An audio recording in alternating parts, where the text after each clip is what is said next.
Salute, salute, salute, salute. What's going on, everybody? Give everybody some time to tap in and check in on this Sunday evening. Pray everybody great, doing great, feeling great on this here Sunday evening.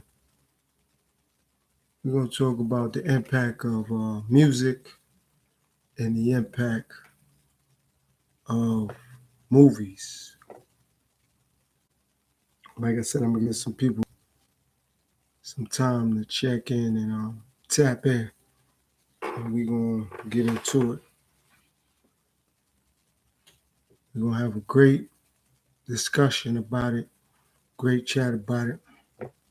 Like I said, I gave everybody some time to check in and tap in, see what's what. Again, I hope everybody good. Thanks for everybody love, everybody support. You know what I mean? It's been great. Me going live, things are starting to pick up in reference to the people who tapping in and the people who checking in. So keep the support coming. I'm gonna look to get a lot more consistent back with these lives, you know. So the support right now is a great thing and it's highly appreciated, it's highly needed. So yeah, I typically will wait up until 15 minutes. I've decreased that, so I'm gonna be waiting until 5 minutes. You know, I'm gonna do 5 minutes, then I'm gonna go in into the content. I just like to give some people some time to check in, see what's going on. Who? Seller Cook George.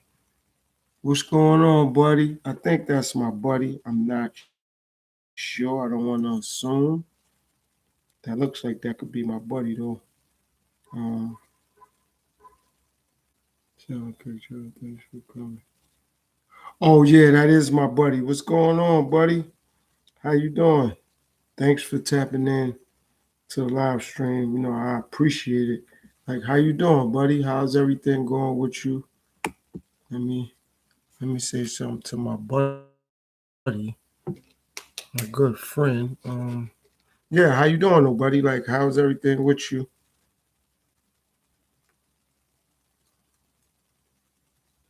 Yeah, happy trails, buddy. Yeah, happy trails. No problem, buddy. I appreciate you. You know, doing what you do. Keep doing what you do. You know, when I have time, I'm definitely gonna tap in and check in with you, buddy. You know what I mean? On the boat Tuesday evening again. And avoid rain. Oh, you looking to avoid the rain on Wednesday? All right. So,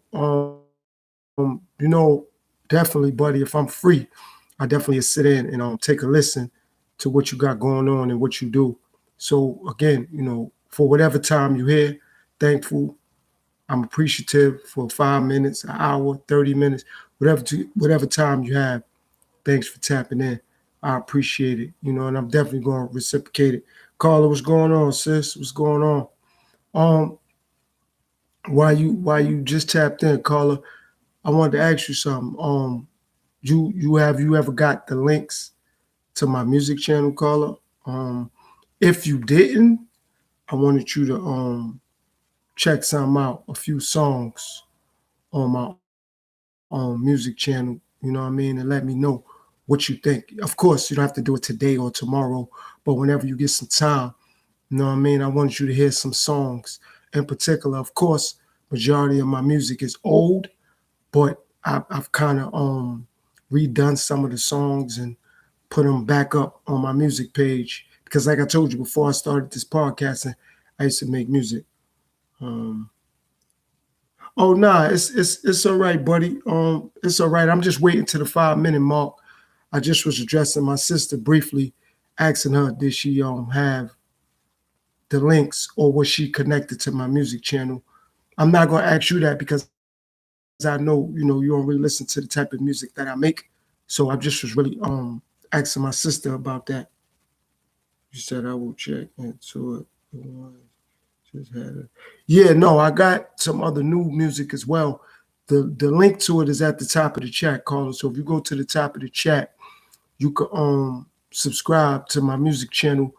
I'll tell you what songs in particular, because I know you might not want to run through every particular song. You might not have time to do that, but I got some real good R&B, hip hop type songs that I know you probably would appreciate. SeaWorld, what's going on, sis? What's going on? I tapped into your video earlier. Thanks for that upload. I appreciate it. Taking us on that little journey with you. You know what I mean? So how everything going with you and your son? I hope everything is good with you. Thanks for tapping in. So yeah, I just wanted to get that out the way. So for everybody who is here, thanks for your time and for tapping in. So like I said, before I get into the content, Carla, yeah, if you didn't and you do, I'll tell you the songs that you can go listen to. SeaWorld, you told me you subscribe. It's a few songs though, in particular SeaWorld, that I want you to go check out. Butterfly, Love Bug, Part 1 and 2, SeaWorld. You can check those out. Nubian, Part 1 and 2. You can check those out. And I got a few other ones that I'll tell you. Those just the ones, SeaWorld, that popped in my head that I know you probably would like and or want to listen to or add to your playlist. All right, so what I'm gonna do today is something a little different, but something that is important. I want to talk about music and movies and how they intertwine and connect and the impact of music and movies. So I'm gonna get into the music aspect first, and then I'll get into the movies. And you guys could feel free to tap in or chime in on whatever movies and or music, you know, that you want to let me know about.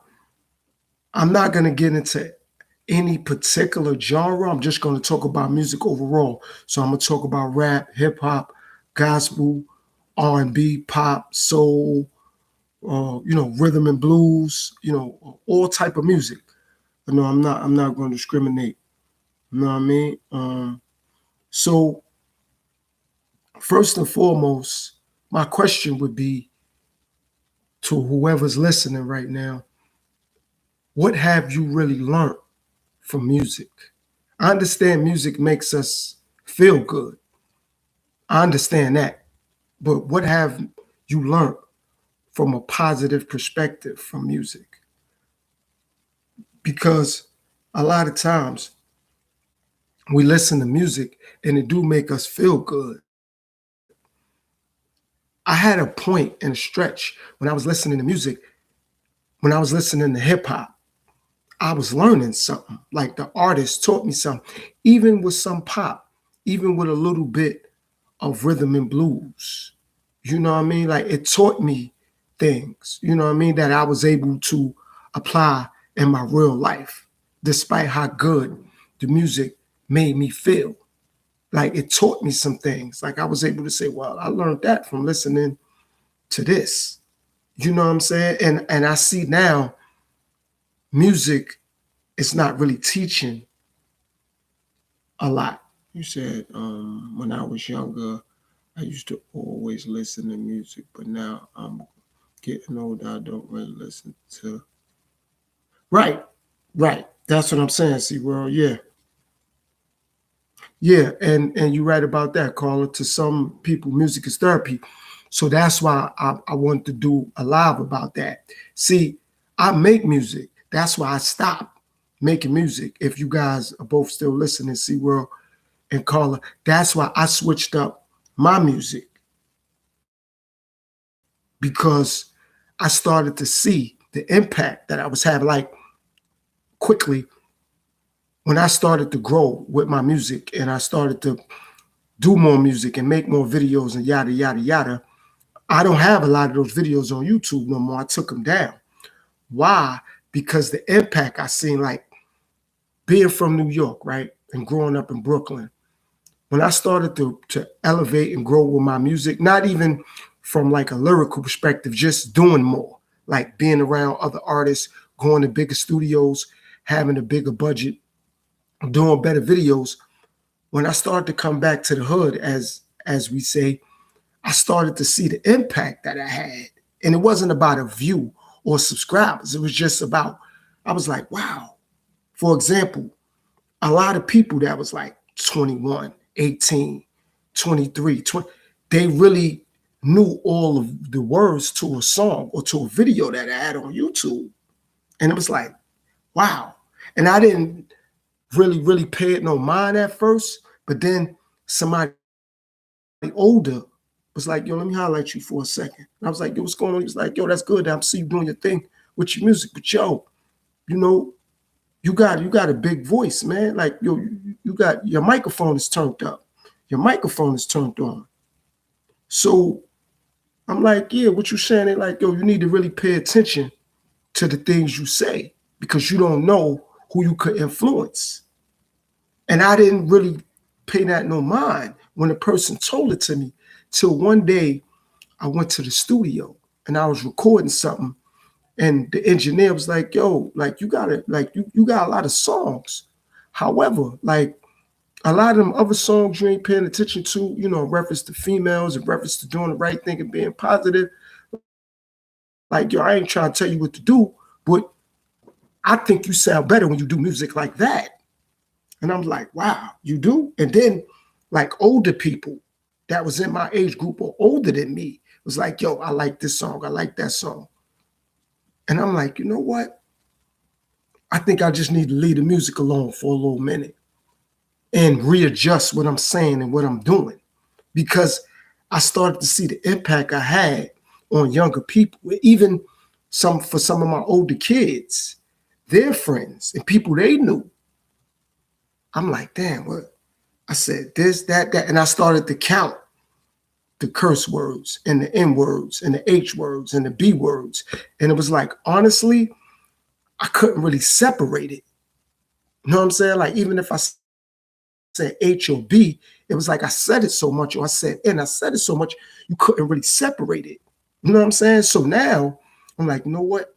I got to kind of come back with my music. You said I like music that means something, which can be different genres of music. Yeah. No, trust me, Carla, I'm gonna get into all that. Right now, what I'm doing is I'm just breaking down why I had to switch up and change my thought process and my thought pattern with the way that I was making music and my disposition with music. Because again, I didn't realize the impact I had. And it could have been on 10 people, but it was the point. Like that 10 could turn into 20, the 20 could turn into 40, the 40 could turn into 80. So I started to analyze that. And before it got out of hand, that's what made me start, in the beginning when I started podcasting, that's what made me start Final Say. But it's not called Final Say no more. It's actually named after me, Latif Jahar. Latif is my first name, Jahar is my middle name. But before I started podcasting, I was doing the music, and it was like, you know what? I'm gonna ease up off the music for a minute. I'm gonna start podcasting. And some of the people that was liking or tuning in or respecting my music, they was listening and they had subscribed to my podcast in the beginning because I didn't want to have a negative impact on, you know, like definitely younger people.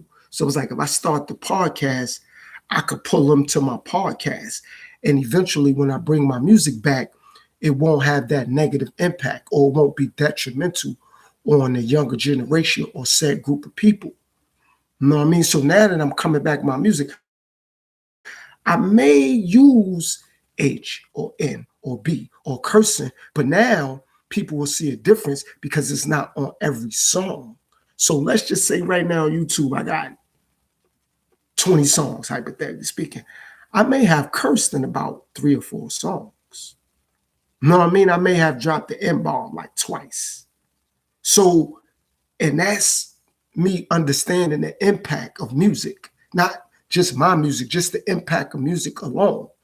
Like you said, Carla, for some people, music is therapeutic. And like SeaWorld said, the older you get, you don't really listen to music the same way you did when you was younger. So if you are listening to it, you're not listening to it with the same ear you was listening to it maybe when you was in your 20s and your 30s. So as you start to get mid 30s, going into your 40s and your 50s, you listen to music from a different perspective from other people. And when I was coming up as a kid, actually, I was into hip hop. I listened to hip hop. I wasn't listening to rap. Rap and hip hop to me is two different things. Hip hop to me is more of a culture.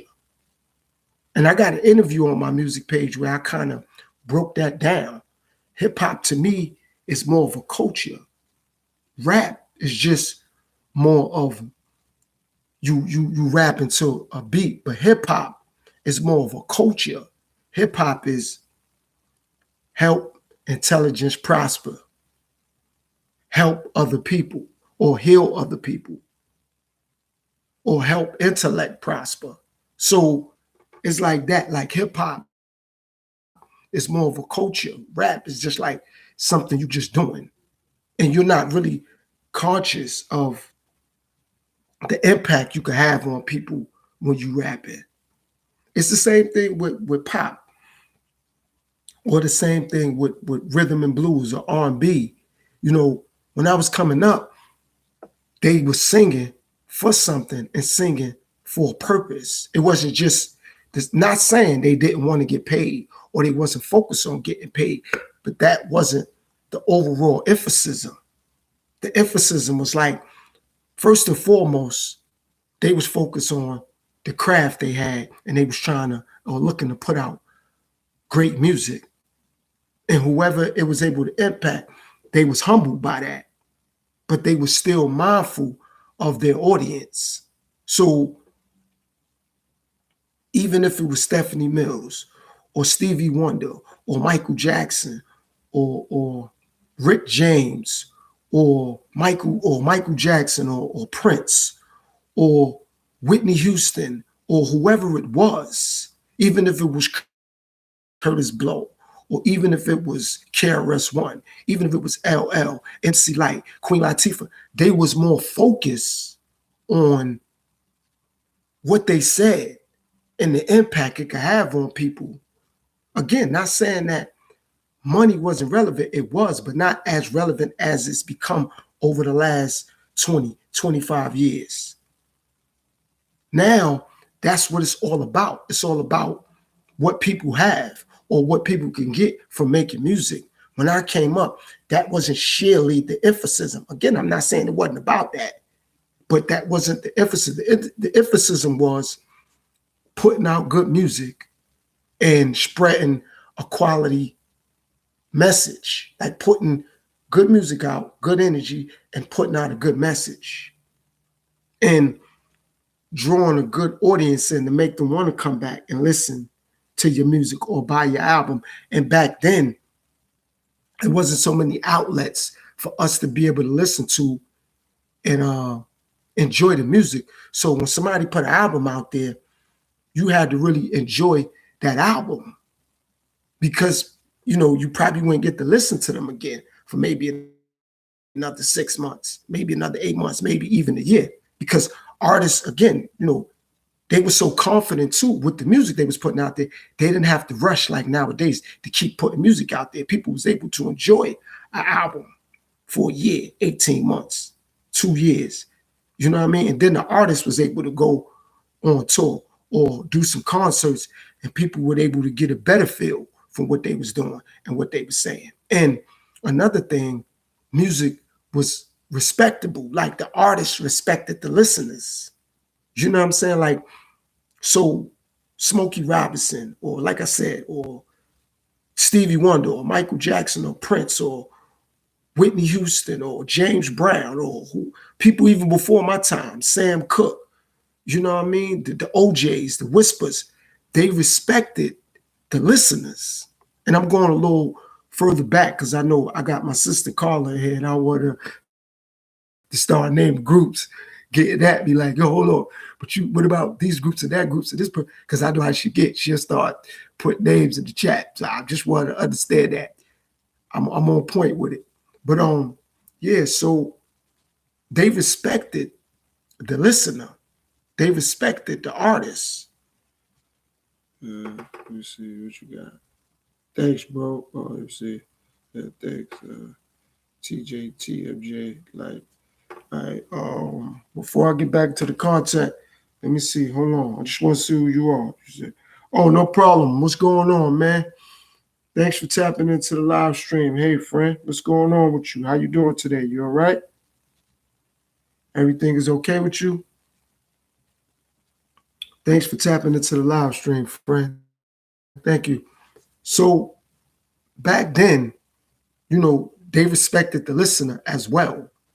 You know what I mean? Like, so they didn't just put anything out there because they cared about the consumer.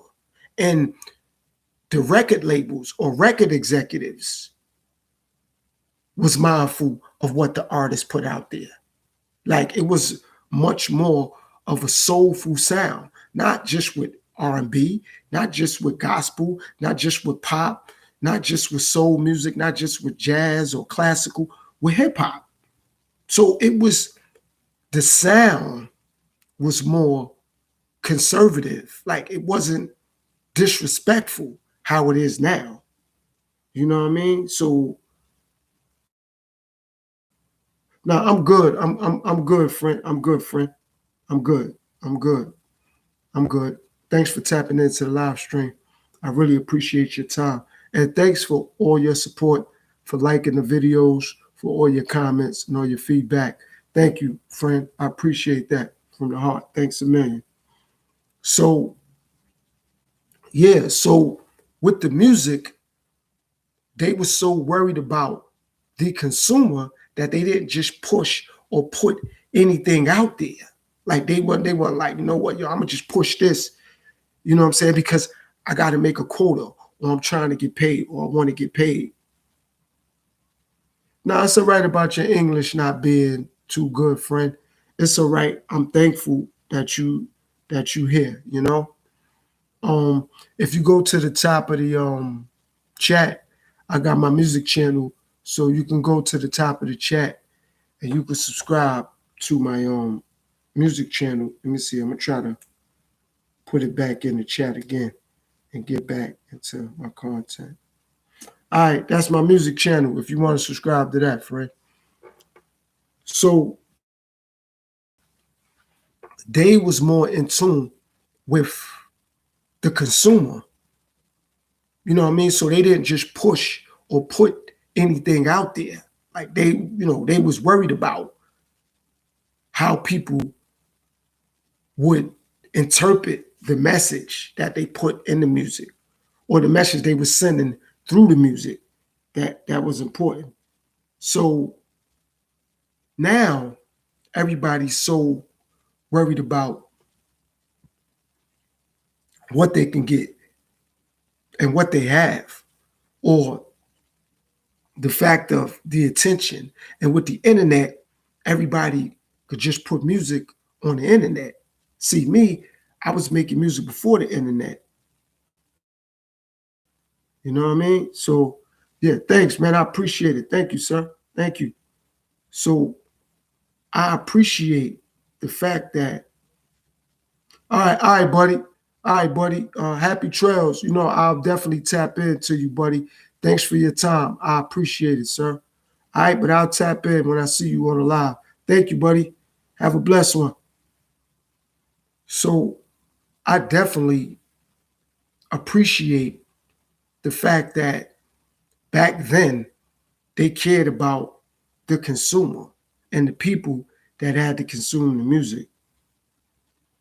You know, so now so many people make music where it's like you can't really separate and segregate, because everybody looks the same, everybody sounds the same, everybody's mimicking what they see and what they hear. See, that's another thing about music that I did learn, that everybody wasn't mimicking. Everybody didn't look and sound the same. Everybody's songs wasn't similar. Prince didn't sound like Michael Jackson. The Whispers didn't sound like the Temptations, like, you know what I mean? Like it's so many people that was making music that wasn't sounding and looking the same. You know what I mean? And that's what I'm talking about. And another thing that wasn't happening back then, and I don't know if my sister's still there, but if you still there, caller, you could let me know because you a little older than me. When like Smokey Robinson was making music, or Sam Cooke, or James Brown, people like that, they wasn't in competition with each other where it became a war with each other where they wanted to harm and hurt each other. They just wanted to put their talent on display for the world. And when people liked, or should people like James Brown, they like James Brown. But that ain't had nothing to do with people discrediting Smokey Robinson. Or if someone like, Stephanie Mills, they ain't got nothing to do with somebody liking Anita Baker. Or if somebody like Patti LaBelle, they ain't got nothing to do with somebody liking Aretha Franklin. So to me, that's what music is about now. It's hard for you to like and or respect someone without it being personal at someone else who someone else like. So if someone like Alicia Keys, someone will see it as a problem if they don't like Beyonce, or if they like Rihanna, they don't like Alicia Keys. It's like, but you hating on Alicia Keys. And that might not be the situation or the scenario. You know what I'm saying? So when I was younger, I was able to listen to Rakim and KRS-One, and it wasn't an issue. I was able to listen to Big Daddy Kane and Kool G Rap, and it wasn't an issue. Like I said, I was able to listen to Anita Baker and Stephanie Mills, and it wasn't no problem. My moms and my aunts and all of them, they was able to listen to Patti LaBelle, and they was able to listen to Aretha Franklin, and it wasn't no beef, it wasn't no problems. My aunt wasn't arguing with my moms, or my grandmoms wasn't arguing with her sister. It's like, okay, my grandmom's like James Brown, her sister, which is my aunt, like Sam Cooke. Ain't no problem. She'll tell my grandmas, you'll play that Sam Cooke record after you play that James Brown record. Know what I mean? But it wasn't like, oh, you can't listen to James Brown around me, or you can't listen to Sam Cooke around. It wasn't like that. Like, you respected the music, and the music was about something. And I'm not taking a shot at the music nowadays, but I'm saying from an education perspective, they was teaching you things in the music. Like the dudes was telling men and teaching men how to love women. Women was telling other women how to love men. And not only how to love men, but to respect themselves along with that. Not only how to love a man, but respect yourself in reference to loving a man or loving your man. What you said, Carla? These days, they want you to like them and only them. So. Right. Right. And that's similar to why I want to do this live, because that's right. Like, and that's more of a self-esteem problem. That's not a music problem. That's a self-esteem issue. Like, when other people get an opportunity to listen to someone else, that's how you get separated from other people. You see what I'm saying, Carla? Because now I was able to listen to Michael Jackson and Prince and be able to designate the differences in the artists. You see what I'm saying? So it's like that. I was able to listen to Keith Sweat, and I was able to listen to Bobby Brown and see a difference. You know what I'm saying? Like, if you listening to just one person, or you listening to somebody and they all sound the same, how you going to be able to designate the differences and who you listening to and what you listen to? Because everything sounds the same. And that's important. And that holds validity. So it becomes hard to listen to music like that. It becomes difficult because now, like you said, if you listening to one person and it's like you start listening to somebody else, you're called a hater. And that don't make you a hater. You need to listen to a variety of music so you could see a difference, so you could understand the difference. And like I said, when I came up, it was a lot of education in the music. and the music was highly respectable. I don't just mean the quality of the sound. I mean the quality of what was said. That's what I'm saying. The quality of what was said in the music.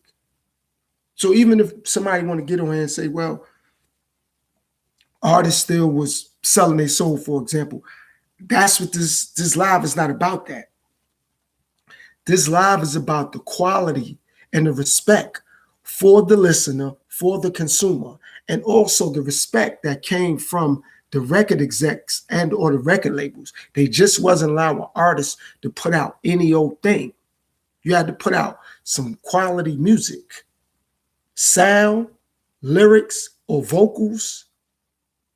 You know, people really was playing drums and guitars and trumpets and saxophones and the bass and all that back then. I'm not saying they don't do it now, but not like they did back in the, in the 60s and the 70s and the 80s and the 90s.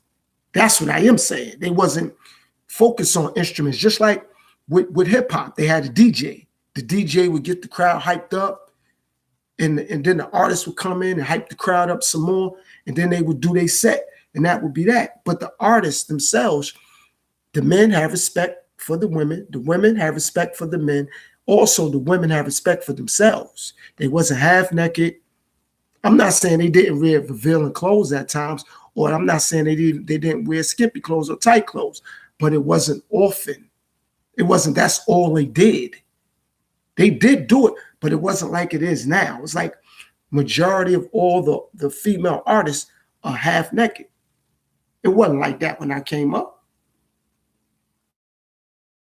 And I understand I'm in a different era, or understand it's a different time. So that's not being debated or disputed neither. I'm just saying the self-respect was there. That's what I am saying. The self-respect was there. And again, just because you like the song, or just because you like the artist, that had nothing to do with their personal situations or their personal lives. So we all can like Michael Jackson. A lot of people wasn't really caught up in Michael Jackson's personal life. Paparazzi was, certain magazines was, or would, but far as the fans go, people wasn't really on it like that, like how they are now. And some of that do have to do with the internet, because it's easier access to artists now. So I'm not taking that away. However, back then it was like, yo, I like Michael Jackson music. That's that. I like James Brown music. That's that. I like said, a rapper or hip hop person music, and that's that. It wasn't, we was trying to really be into their personal business. Like now, with the internet, you could just dive into someone's personal business, and it kind of supersede what they do, because you kind of caught up in what they're doing instead of what they do. What they do is make music. What they're doing have nothing to do with the music. So you was able to get the music from a different place back then. That's why it was called soul music, because that music was able to touch your soul. Like the music resonated with you. You was able to dance off love music though. You know what I mean? Like even back with hip hop. Okay, fine. You probably wasn't able to dance to all the music, but they had you thinking. They said something to attack the membrane to make you think. Self-destruction made you think. Fight the power made you think. You know what I'm saying? Queen Latifah, UNITY made you think. So that's what it was about. Salt and pepper. Let's talk about sex, like educational. So for me, that's why, excuse me, for me, that's why I wanted to do this live tonight, because that's what needs to be brought back. It's no education for this generation when it comes to the music, and they need that. That's not a want. They need that. They need that education in the music. The education is missing. They need that education back in the music.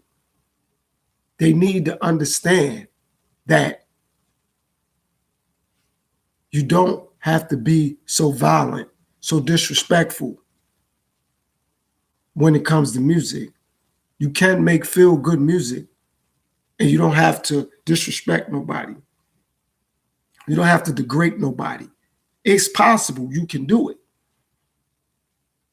However, the whole thing is flooded and cluttered with disrespectful music. With music that don't feel good no more. The artists themselves don't feel good when they're making the music. And I understand that they're going through pain. They're going through trials and tribulations. I get that. I'm not discrediting that. I'm not running from that. However, it was some point, or it got to be some point in your life where you felt good about something. Because I've been through trials and tribulations in my life. I had some harsh times when I was coming up. However, I want to focus on the good times. I want to focus on the good energy, because that need to be brought back into music, because we missing that right now. We really missing that good feel when it comes to music. We missing that. We need that. Overall, and more importantly, these kids need that. These kids need that good feeling music so they can understand that it is music out here. And I'm not saying it's not out here. It's just not on a large scale. That's what I am saying. And for the music that is out here like that, it's not publicized and promoted on a large scale. That's another thing. So even for the artist that is making feel good music, it's not promoted and publicized on a large scale. It's not pushed to the masses the way that it used to be. And it's not pushed to the masses the way that it needs to be. Like I said, it is out there. It's just not on a large scale.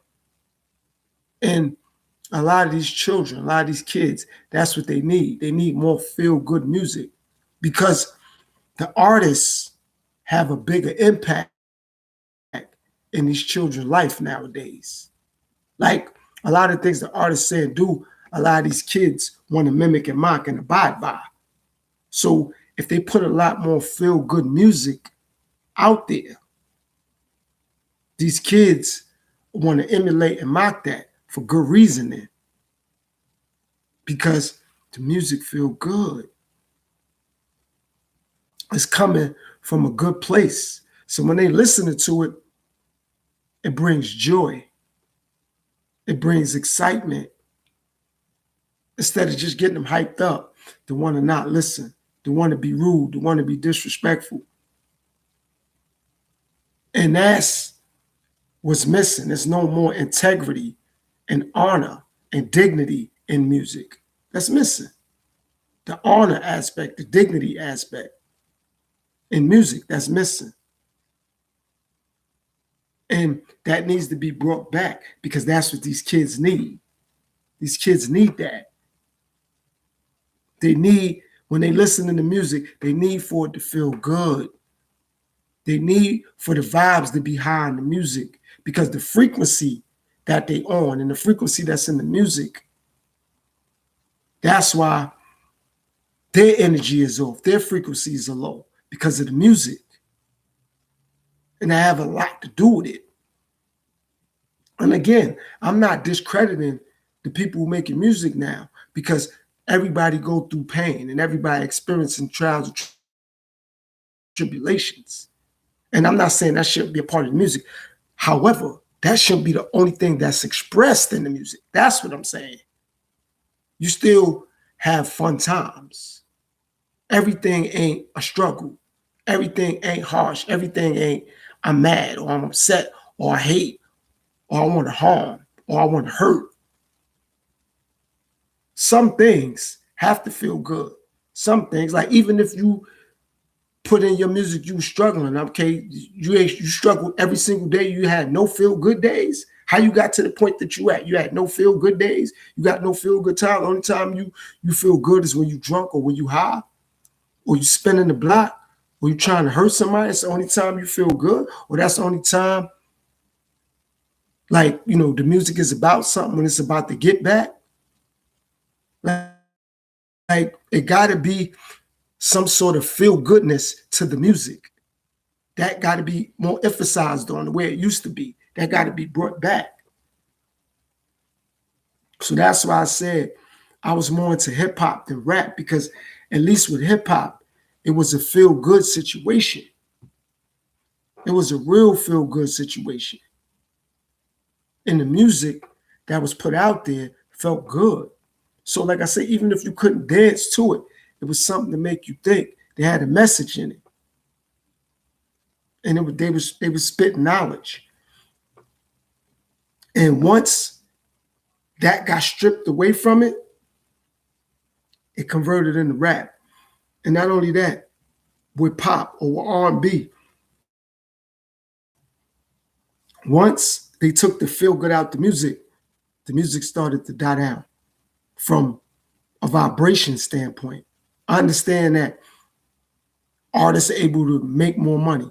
Artists are able to get more recognition. Artists are able to be seen more, heard more. Not here to question that. I'm questioning the energy level connected to it, though.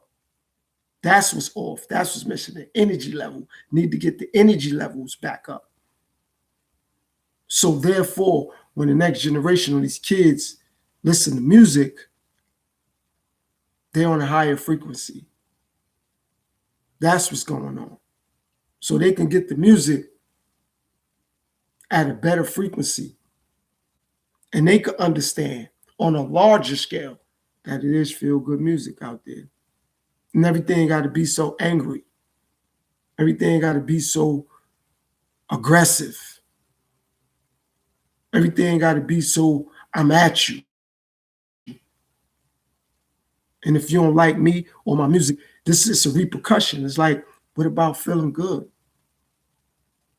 Got to be things that you felt good or feel good about that you could put in your music. And another reason the frequency is so low with music, because other people and other artists put other artists down that want to do the feel good music, that want these kids to understand that music should feel good. Other people and artists put people down when you do that. Oh, you trying to kick knowledge? That's whack. Oh, you that's dance music. Nobody want to hear that. So it has the vibration low. And for the artists that want to do it, it kind of shoot their confidence down, because it's like now they probably do want to do feel good music, but they like, I ain't gonna last long if I do that. And now they ain't gonna have a big audience if they doing that. So they'll do what everybody else doing just to get some traction. And they see that doing that start to work. They don't want to go back to maybe the feel good music or the positive music or the good vibes. They're like, man, I ain't gonna even do that no more. They ain't gonna even do it no more. So with that being said, they're like, nah, I'm good. So they ain't gonna wanna do the right thing with the music or keep their frequency high, because like I said, they'll have people chastising them, criticizing them. Oh, no, nobody want to hear that. That's whack, or that's garbage, or you kicking knowledge, or nobody want to hear all that. And it's like, from a confidence and a vibe perspective, they're like, oh, all right. And they'll do what majority everybody else doing, because they don't want to be left out, and they want to make money, or they want to be seen, or they want to be heard, or they want to be accepted. So they'll go the direction that everybody else is going in. That's why I had to switch up, because it's like, but I'm not no follower. It don't matter how much I've been through. I've been through a lot. My upbringing was harsh. I'd have been in the streets and all that, but I'm just not a follower. So for me to make music, it's going to sound like everybody else. Even if that was my life at one point, it's still going to sound like everyone else. So even if I was in the streets and I was getting money or whatever I was doing, it's still going to sound like everybody else. So how can I still stay original and be me and keep the levels and the frequency high with my music? I got to go a whole nother route. I got to do some dance music.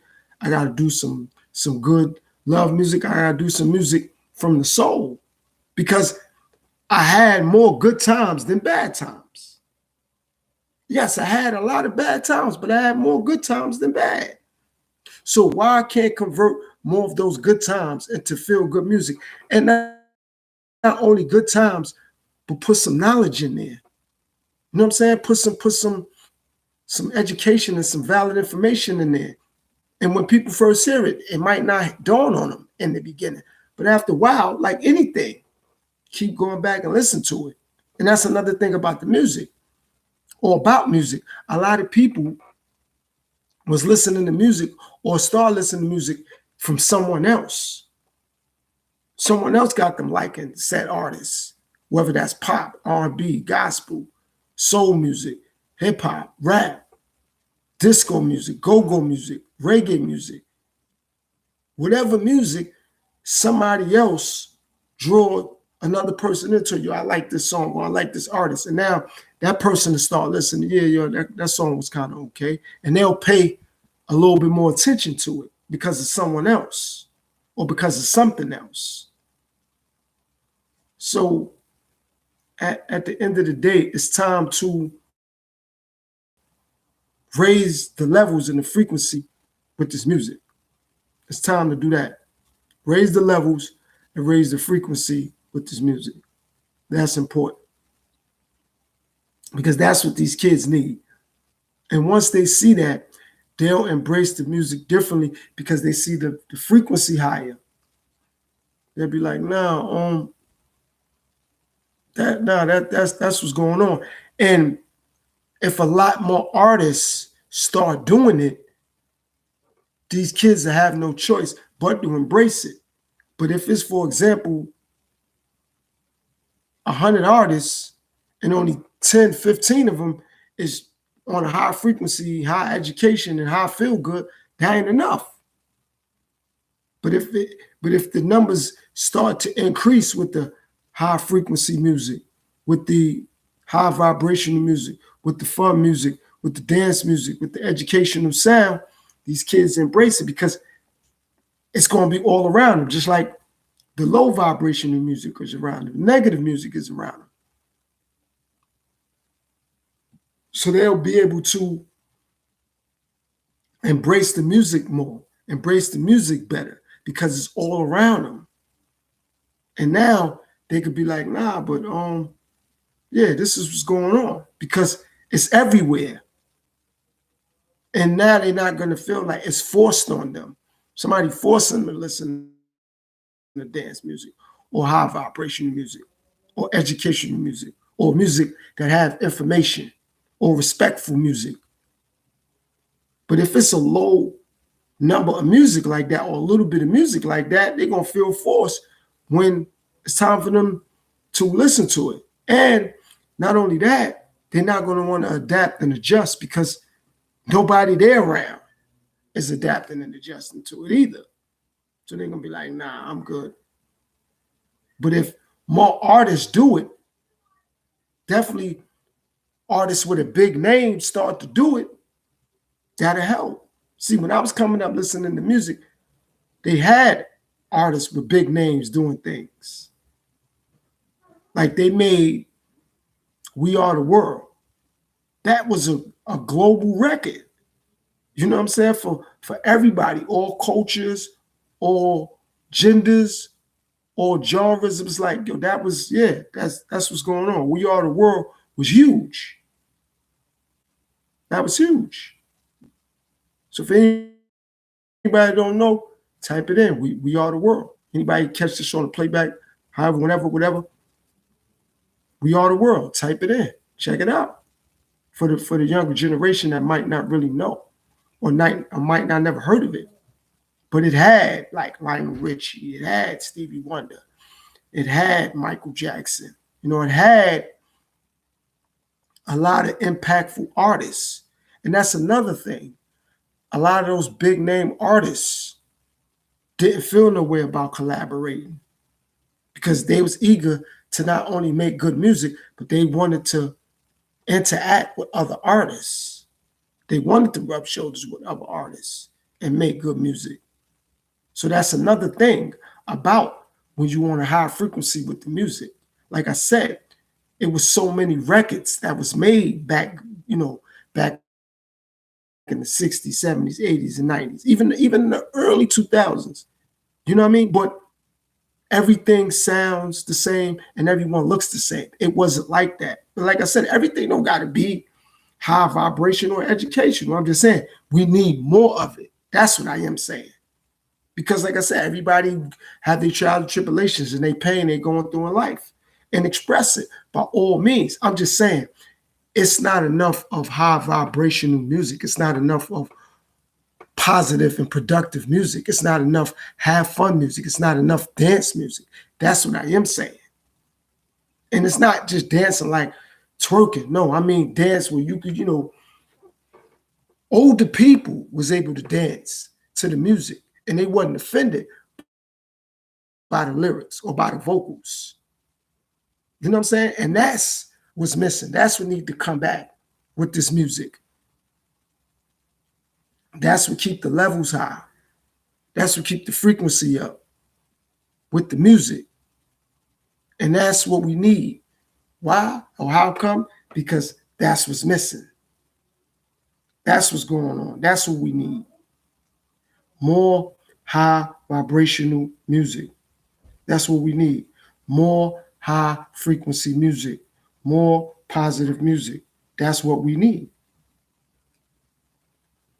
That's exactly what we need. And when we get more of that, these kids have something to look forward to listen to. These kids have something more to enjoy. They have a lot more to enjoy, a lot more. A lot more. So at the end of the day, if it's not promoted and pushed out there, they won't never know. So it has to be promoted and pushed out there. It have to be, but it's not promoted and pushed out there enough. So how will these kids be able to get their hands on it or listen to it or pay attention to it? It's not pushed enough. And like I said, you need more big name artists to do that for these kids to understand, for them to get a better feel for it, for them to embrace it, for them to accept it more. Once you do it on a bigger, larger, stronger scale, they'll be like, all right, yeah, I can enjoy this. And that got to become more relevant and more important. And that's what's missing. So for a lot of these kids and for the next generation, that's something that need to be worked on with the music. So they don't just believe everything they hear. You got to abide by these rules and regulations. And another thing, artists was talking about their pain and talking about their struggle, but they also was letting you know it was repercussions behind not listening to your parents, not going to school, doing drugs, committing crimes. They wasn't just singing about it or rapping about it or rhyming about it. They was letting you know it was a story that was being told.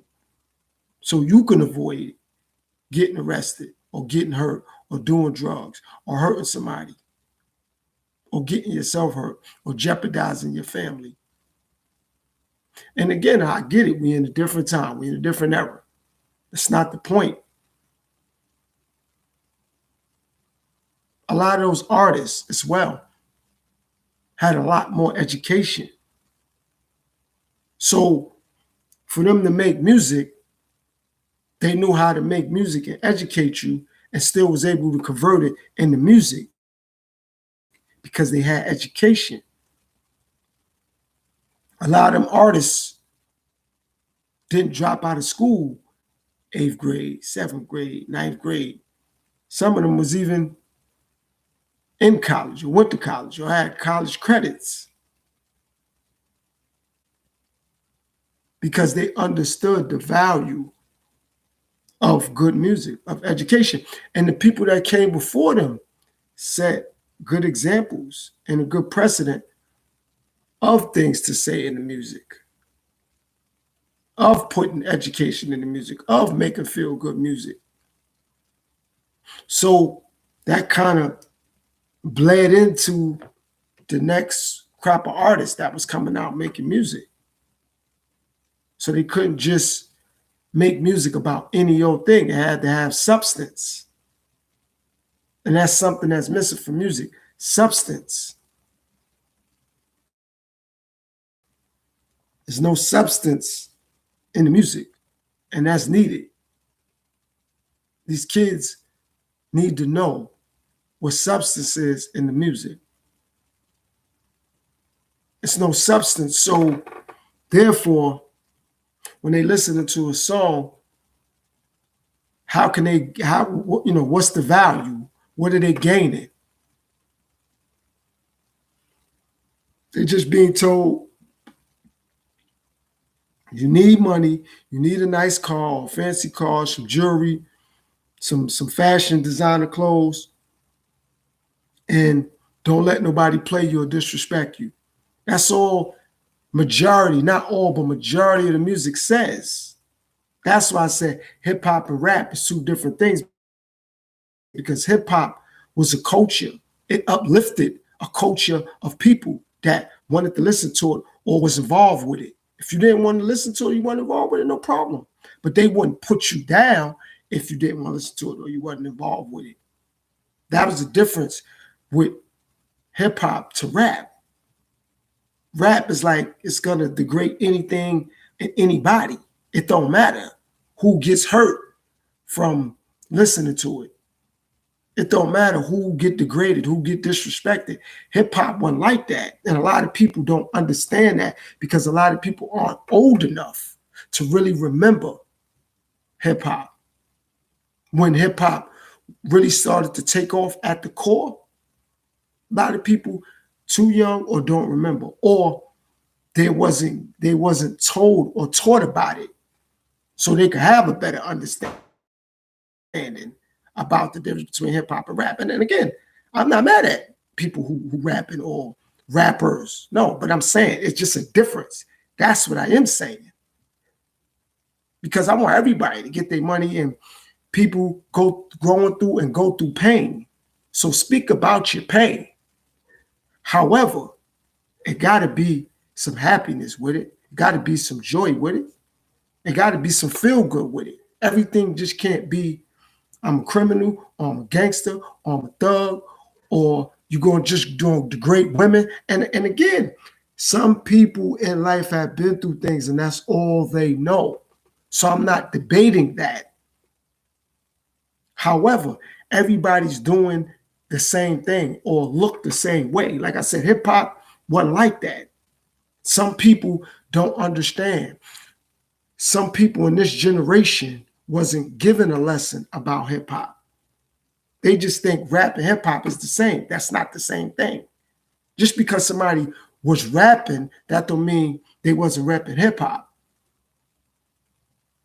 And that's where the line got to be drawn in the sand. And for some older people like myself, you give the younger people the information. If they listen, they listen. They don't, they don't. I'm not going to be happy if they do, and I'm not going to be upset if they don't. I'm just going to give them the information and say, look, I understand you may listen to such and such and such right now, but I'm saying if you go back 30 years, look, this is the transition before it became just rap. This is what hip hop was about. It was about uplifting a culture of people that wanted to listen, was willing to listen, or wanted to accept the message they was putting in the music. And if you didn't want to listen or wasn't listening or didn't want to accept the messages in the music, no problem. Wasn't an issue. Wasn't an issue. And a lot of music was able to be played on the radio because of that. You had a lot of different artists that was able to make music on a large scale because, for one, they had enough education, enough intelligence to know, okay, even though, you know what I'm saying, I make music, I'm going to do this. I'm going to make something to make you think. I'm going to make something to make you dance. And then I'm going to make something to make you feel good. You know what I mean? And that was a nice blend of an album. So if I got a Rakim album, remember, it's a blend. He made me think. He put something on there to dance. Then he put something on there for the women. And he had something on there for the radio. Same thing with Big Daddy Kane, or the same thing with KRS-One, or the same thing with Special Ed, or Chubb Rock, or Heavy D, or Kumo D, or LL. You know what I'm saying? So they gave me something to make me think. They gave me something to dance. Then they put something out there for the females too. You know what I mean? And that's a quality album. Same thing with R&B or pop music or gospel or soul music.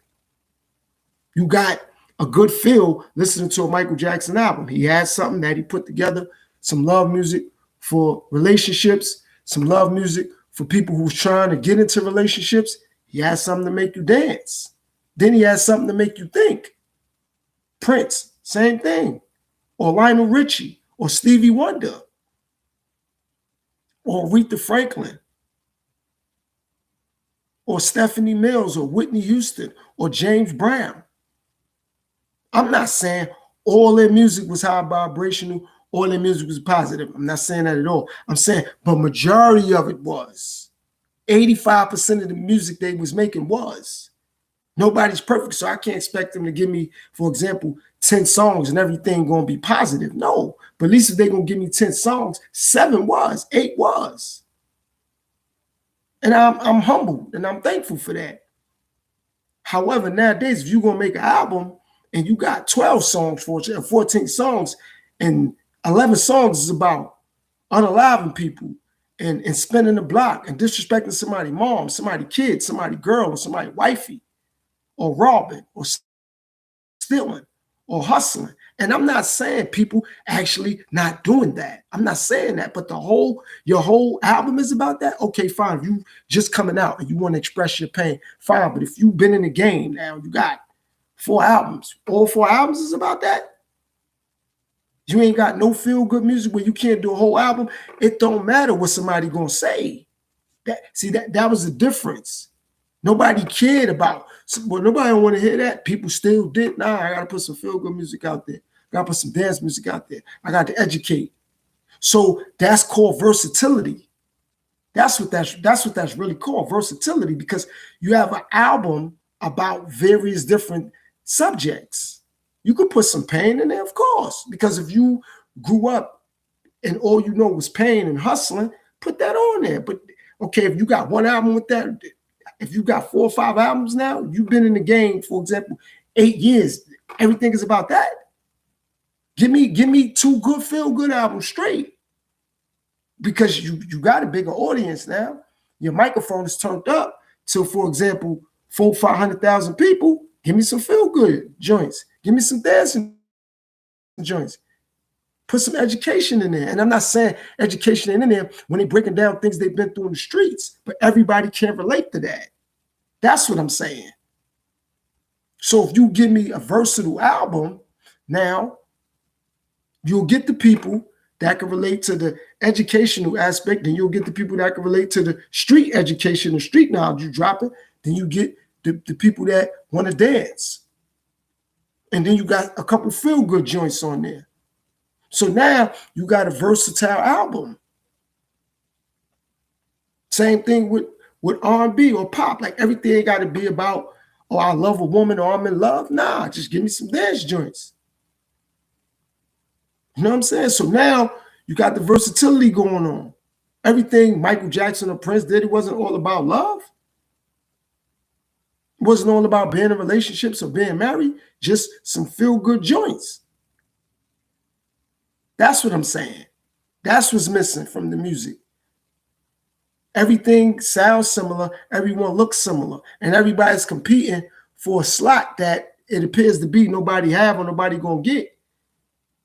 A record sale or record sales or awards don't just make you the top artist or the top rapper. Because when I came up listening to music, a lot of people wasn't getting Grammys or American Music Awards, yada, yada, yada. But that don't mean they wasn't at the top of their genre in music just because they didn't get an award. Nah, they was making good music. That's what mattered. Their music sound real good and it felt good. And they was able to, like I said, give me or give the people a versatile album. Everything didn't sound the same. And that's important. Why that's important? Because how can the listener or the consumer or the customer designate or separate if everyone looks and sounds the same? That's why that's relevant. So if you making music and you sound and look like somebody else, somebody gonna be like, oh, I thought that was such and such. Because what is the designation? What is the separation? You need that. Not only in music and life. You need that. You need that. So that separation would help with that. Also, artists was not worried about the criticism. Like a self-esteem and ego wasn't fragile. Like if they dropped the album or project and it didn't do what they anticipated or the label anticipated, it was nothing. They came back with the next album and they worked harder. They told the fans, all right, no, I get it. The fans didn't really gravitate to this the way I thought they would or the way the record label thought they would. All right, I'm going to do this on, I'm going to do a little bit more on this album of this. But they wasn't upset with the consumer or the fans. They like, nah, I'm going to just work a little bit harder. I'm going to work a little bit smarter. And they put together a well-rounded collage of songs that turned into a quality album.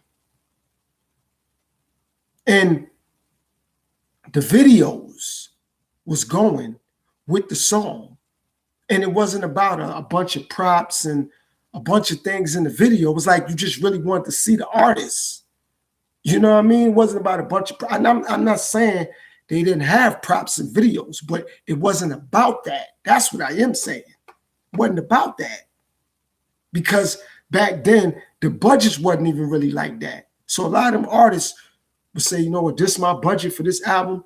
I'm going to make a quality album, and I'm going to use this amount of money to make the album. And then, then I'm going to put this amount of money into about 3-4 videos.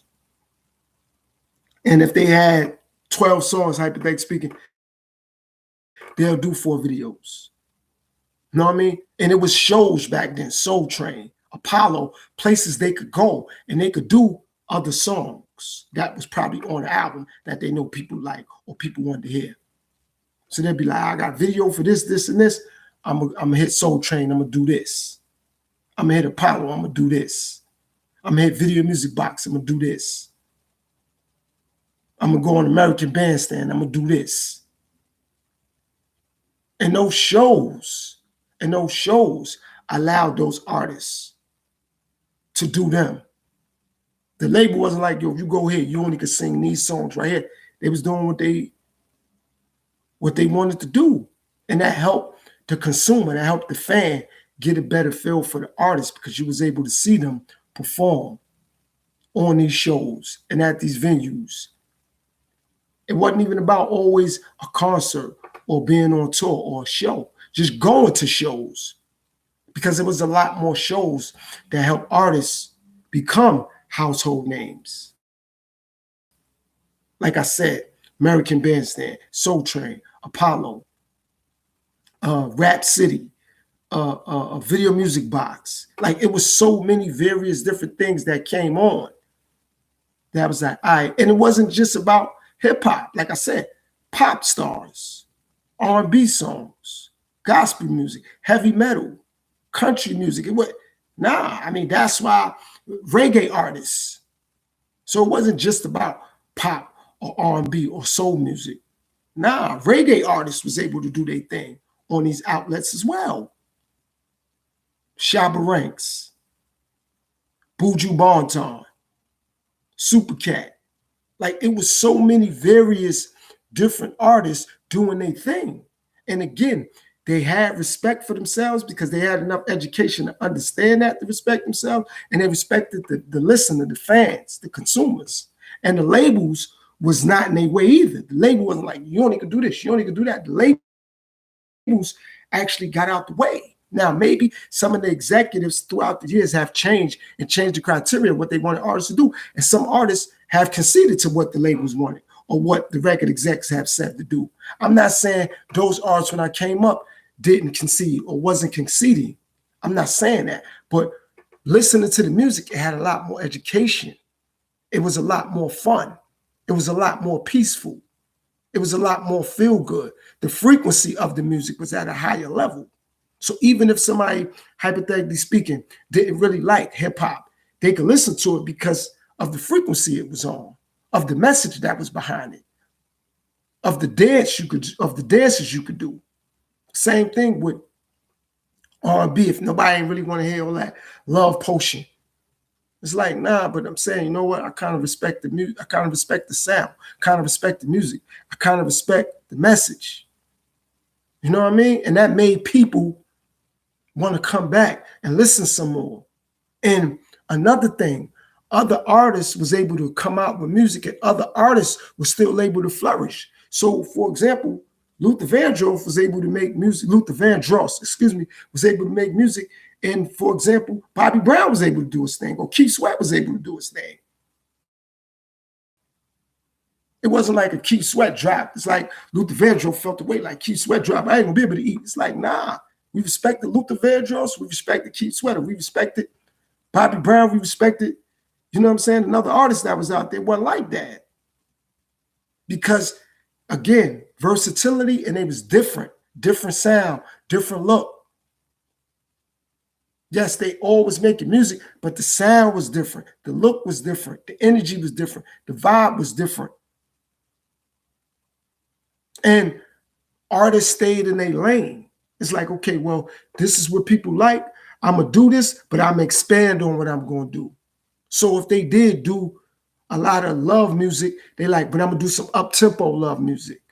You know what I mean? Instead of just everything being slow paced and you got to hold hands and hug and slow dance. Now they did up pace or up tempo love music where, yeah, I like that. Yeah, they still talking about that, but I could dance to this one. And they made you not be lazy. You know what I'm saying? And that, what that did too, that helped with weight. That's why a lot of people wasn't obese, because they was actually able to get up and dance to the music. Block parties, you could go to the block party and they could play some up-tempo love music. You ain't had no problem with it. You know what I'm saying? They could play Teddy Pendergrass. And the younger generation, that was me at that time, we could dance to that. We would know the words of that. Like, that's Teddy Pendergrass right there. Yeah, that's Michael Jackson right there. Yeah, that's Prince. That's Keith Sweat. That's Luther Vandross. Like, it was respect. It wasn't, you know what I'm saying? No, everybody respected Mike. Even though Mike was the top artist, Mike ain't had no problems with nobody. Nobody had problems with him. And if they did, it wasn't all blown up on the TV screen and in the media. And I understand social media wasn't around. Not arguing that, debating that, running from that. That's 100% true. However, it just wasn't publicized like that because the media wasn't on that either. That's another thing why the music was able to be at a high frequency, because the labels and executives wasn't on that and the media wasn't on that. So the record execs and the people that ran the record labels, they was like, all right, yo, this artist went gold, we good. This artist went platinum, all right, good. But they weren't like, yo, you got to do this to sell more records. You ain't getting enough attention, yo, we going to create a scandal. You went back, you worked on your craft. And just like nowadays, back then, it was other artists that was writing songs for other artists, but that wasn't really no issue either, because the artists that was working with the artists that would write for them, they was happy to work with them. So if somebody wrote a song, hypothetically speaking, for Michael Jackson, they were just happy to work with Michael Jackson. But like, yo, I wrote this for Mike, and it was a big thing. They was happy to work with Michael Jackson. They was happy to work with James Brown. They was happy to work with Patti LaBelle or Aretha Franklin or Stephanie Mills or whoever was out there. They was happy to work with them. Well, like, yo, I wrote all this for Mike and they discredited me. It's like, it wasn't about that. Again, it was about feeling good, doing the right thing, having the right energy, having the right vibes. And that's what kept the music around for so long. That's how nowadays, how the internet is, that's how people could know who Michael Jackson is. That's how people could know who Prince is, because the music felt so good. And it was unique, the music back then. And even though they might have been inspired, Michael Jackson could have been inspired by the people that came before him, James Brown, Smokey Robinson, Sam Cooke, whoever. Even though he was inspired, he didn't want to look or sound like them, though. He wanted to look and sound like Michael Jackson. Same thing with Prince. So even if Prince would say, yo, I like Jimi Hendrix, okay, but he didn't want to look and sound like Jimi Hendrix. It was a respect factor. It made Prince work harder. That's what it did. Like, I got to work hard, because I ain't gonna lie. When I was coming up listening to Jimi, he was putting in work. So I got to work hard. And for somebody like Jimi Hendrix or somebody like James Brown or somebody like Smokey Robinson to see Michael Jackson and say, yo, I respect what you're doing. Somebody like Sammy Davis Jr. to see Michael Jackson say, yo, I respect what you're doing. See Prince say, yo, I respect what you're doing. That's another thing they was in it for, to get respect from the forefathers that came before them. That's why hip hop lasted as long as it did before it went to rap, because the dudes that came up, the LLs, the KRS-Ones, the Rakims, they went back and was like, Kurtis Blow, thank you. Sugar Hill Gang, thank you. You know what I mean? Like, they went back and thanked them dudes for opening the doors. It wasn't even about the money to be made, just to be heard on a large scale by people. For the genre to be embraced by a lot of people. That meant something, because why? Dignity and honor was in the music. You know what I mean? They had respect for the forefathers that came before them. Like, yo, thanks for opening doors. Yeah, because recognition wasn't the same when James Brown was doing his thing, or when Sammy Davis Jr. was doing his thing, or when Jimi Hendrix was doing his thing. You know what I'm saying? Or when the Whispers was popping. It was different. It was hard to get a nomination or an award. So now when Michael Jackson or Prince or Whitney Houston or Stephanie Mills or Anita Baker, people like that was able to get more recognition, they was loving that, because they kept that door open long enough for them to come in there and say, all right, yo, we got it. Thank y'all. And they always went back and gave them their flowers while they was here. Not when they passed away. It's like, hey, yo, we're gonna pay homage to Rick James. We're gonna pay homage. Nah, they pay homage while they was here. They pay homage while they was here. And drugs and all that other stuff still was around.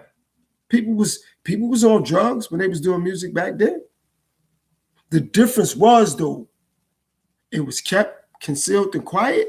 Everybody wasn't broadcasting and saying nothing about it. And the artists themselves knew how to keep it quiet and keep it under wraps and still do their music and still stay professional and not let that bleed until the fans could see it or the fans could analyze it and notice that. And the record labels behind the scene would get said artists help. Like, yo, we love you. It ain't about the recording contract. We love you. We want to get you help. And that was very important, because that kept the label going, that kept the artist going. And the longer you kept the artist alive and the longer you kept the label going, you get more artists that want to get with that label. Because of artists who say, yo, look how they got love and respect for such and such and such. That's good. They care about the artists. They care about the artists. It wasn't just about a paycheck. They care about the artists.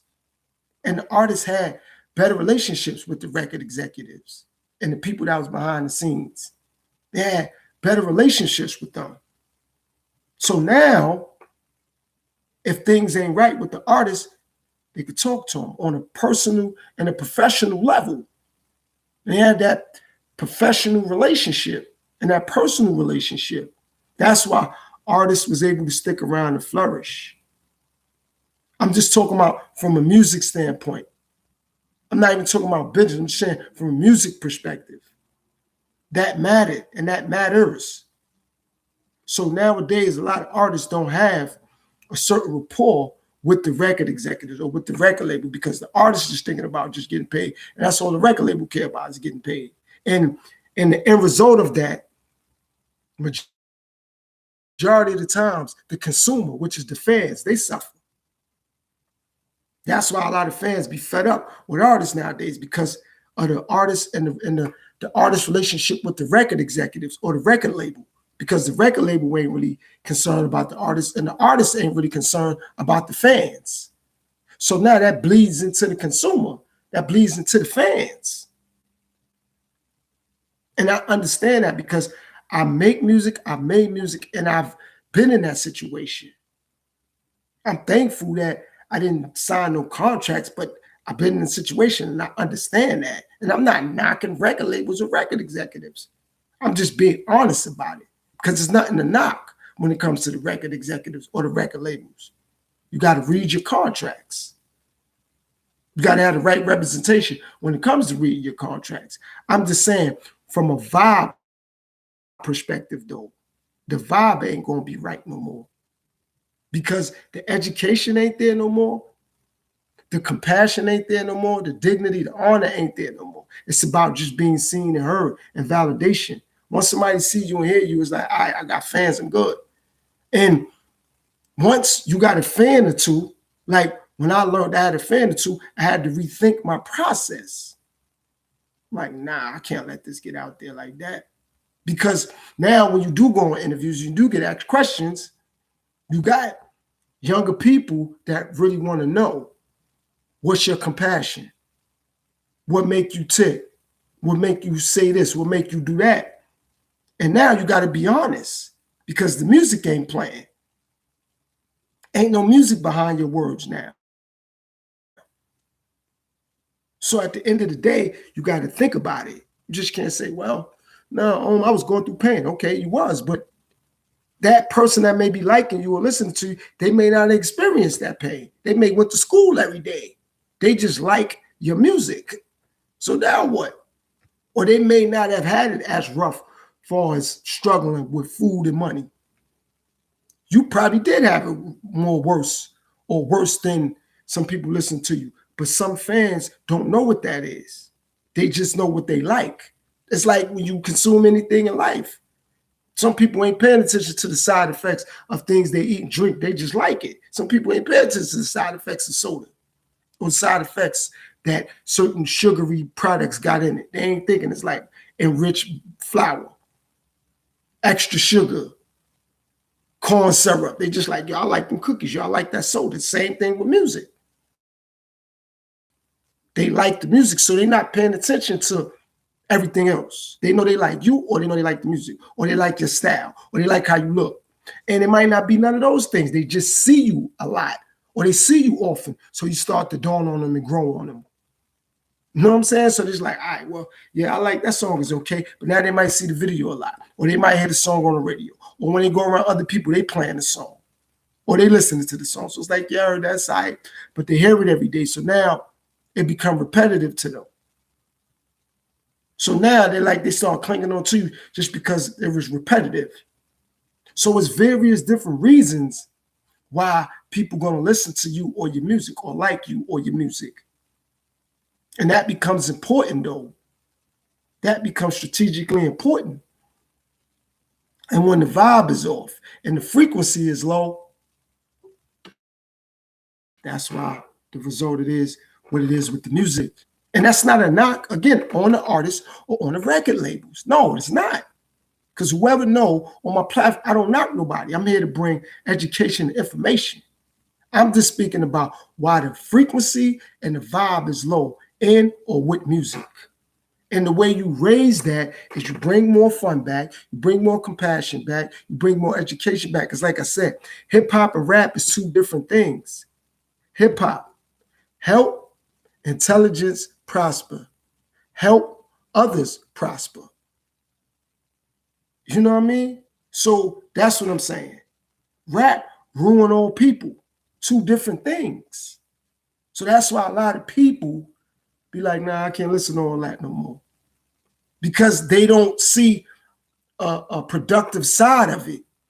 That's what I'm saying. They have to be. And when you do see the productive side of it, those artists get shamed. Those artists get clowned. Those artists ain't being put at the top of the brash. And even if they got skills, that's not acknowledged no more. Skills and talent is two different things. Some people got talent. Some people got skills. Some people got skills and talent.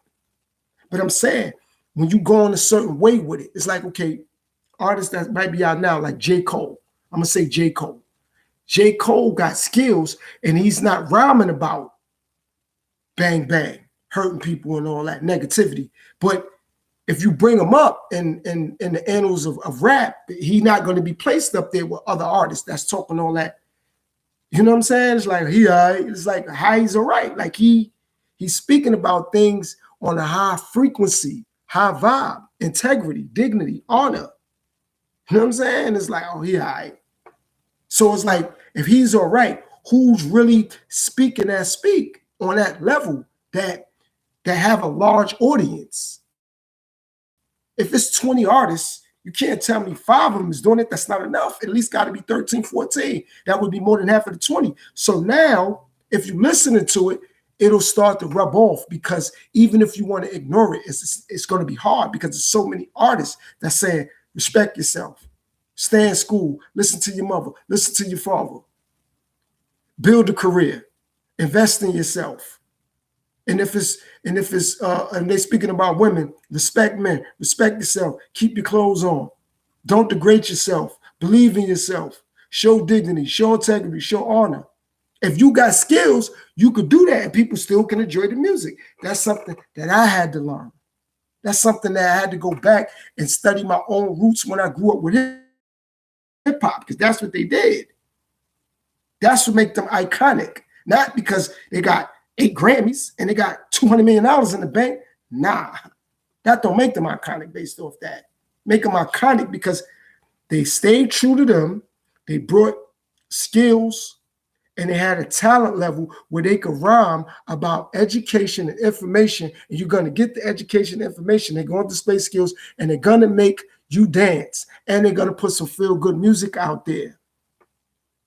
And they're not going to make it seem as if people have to feel bad listening to them, or feel guilty if they don't want to listen to them, or make people feel as if they're broke because they don't have luxury items, or they can't get enough women, or they can't draw enough men, or they don't have a big house, 4 or 5 cars. Nah. That's the difference between hip hop and rap. And that's the difference between a lot of that R&B music, or that pop music right now, or that soul music right now, or the heavy metal right now, or the gospel right now. That's the difference. They understood about integrity, dignity, and honor in the music, because they understood that their peers would call them out. It's like even if you go to other things like sports, take it to sports. Prior to Steph Curry coming in the NBA, 3-pointers wasn't attempted the way they are now. You got centers that's shooting 3-point. When I came up, Patrick Ewing to be on the bench. Kim Olajuwon on the bench. Robert Parrish on the bench. Alonzo Mourning on the bench. Shaq on the bench. Like, yo, what? That ain't your game? Go down low, play your game. Don't do what the guards is doing. And all the guards wasn't really shooting 3-pointers. That was for people who had the skill set and the talent to do it. It wasn't just do it because that's what everybody else is doing. And I'm not knocking people in the NBA. I'm just using that as a reference and an example that, like, okay, Steph is a one in a generational talent player. His evolution was different. But everybody like, okay, this is what he's doing. He became popular. He became known. I want to do what he's doing. Do what you're doing. Play your game. Make your music. You ain't got to, if everybody else doing that, you ain't got to do that. And you might not have 1 million fans. So what? You got 100,000? I'd rather have 100,000 loyal fans than 1 million sporadic fans that's going to tune in and click in because I got something that sound good or sound hot. And everybody else listen to it, so they don't want to feel left out. I'd rather have 100,000 loyal fans that's like, nah, like he been doing this thing that's consistent. And it's something to make you think. It's something education value. And then it's feel good. and then it's something you could dance to. That's versatility. That's versatility. That's what's missing. Not only with music and movies. Ain't no more versatility. It was an in-between line with movies. It wasn't no problem if they made a movie about education, about purpose, about respect, about compassion, about guidelines. It was always a message in things. That's what I'm saying. It was always a message. So even if it was a movie about love, it would teach you how to love somebody the right way, how to love somebody consistently, how to love somebody without money, how to love somebody when they're sick, how to get along with the person that you love, family members. It was a point to it. It was a purpose in it. And now it's really no point and no purpose. And again, I'm not saying it to discredit. When I'm saying not really, I'm saying if we do the numbers, if we do it out of 100%, 75 to 80% of it, it ain't got no point. It ain't got no purpose. It's just, okay, I'm going to make some money. I'm going to get some women, or I'm going to make some money. I'm going to get some dudes, or I'm going to get some luxury items out of this, some fancy cars, some fancy clothes, some jewelry. My family going to be good. It don't matter if I really want to rap like this, or sing like this, or look like this, or dance like this, or move like this. I know I can get paid. I know I can get validation. I know I can get attention. I'm saying it wasn't like that. And I'm in a different era. I'm in a different time. So that's not debated. I respect that wholeheartedly. I'm just putting it out there to say, when that was a part of things in life, that's why it was more structure, backbone, and stability in place. That's why that was like that. And that needs to be brought back to a certain degree and a certain level, so other people now could step up their game and say, well, damn, okay, they think I ain't got enough skills. They think I ain't got talent. I'm going to show them. Okay, I could sing like this. I could rhyme like that. I could play basketball like that. Well, I could write a script like this. I could make movies could be made about this. That's another thing that it did. It challenged others to do above and beyond that. Not to follow it, not to say, well, that's the blueprint to how to become a millionaire. Let me follow that. Nah. Like, okay, well, they did that. I'm going to do this. And I'm going to be just as successful. And it wasn't to put those other people down either. It was just to show themselves and their counterparts. But look, I'm doing this and I'm still successful. That's what I'm saying. It wasn't to outdo someone. It was to outdo themselves and to show their counterparts, look, I'm successful and I'm doing this. And that made their counterparts say, okay, all right, watch what I do on my next project. You know what I'm saying? And that kept it competitive. That kept it going. That kept it, because they fed off each other in a good way, in a productive way, in an intellectual way, in an intelligent way, in an educational way, in a fun way, in a compassionate way. Like, oh, all right, so that's what it is. All right, or they drop something for the summer. Damn, all right, they got all the chicks out here dancing. All right, I got you. All right, I'm gonna catch you up. You know what I'm saying? Like, you know what? I respect that. I didn't even know he had that in him. I didn't even know she had that in her. All right, this is what I'm gonna do now. And it made the other people in whatever field that was like, okay, all right, that's what's going on. So if it was a singer, it's like, oh, I ain't know Luther could hit them high notes like that. I ain't know Bobby Brown, he busted moves like that. I ain't know Michael Jackson was doing this. I ain't know Prince was doing that. I ain't know Heavy D was on it like that. I ain't know Run DMC was doing it like that. All right. That's what it was about. It wasn't like, I would do what they do. Like, same thing with sports. Magic was Showtime. He was coming down on the break with the nice passes, with the lobs and all that. Bird was shooting. Jordan was airtime. See? 3 different players, 3 different things. Isaiah Thomas was doing this thing with the ball handling. You know what I mean? Everybody was doing their own thing, but brought something different to make the other so the other person could still be them and stand out. That's how you be outstanding. That's why it's called outstanding, because you're standing out. You ain't just a part of the crowd. You your own person. And it's going to be respected. Like, oh, all right, cool. That's what's going on.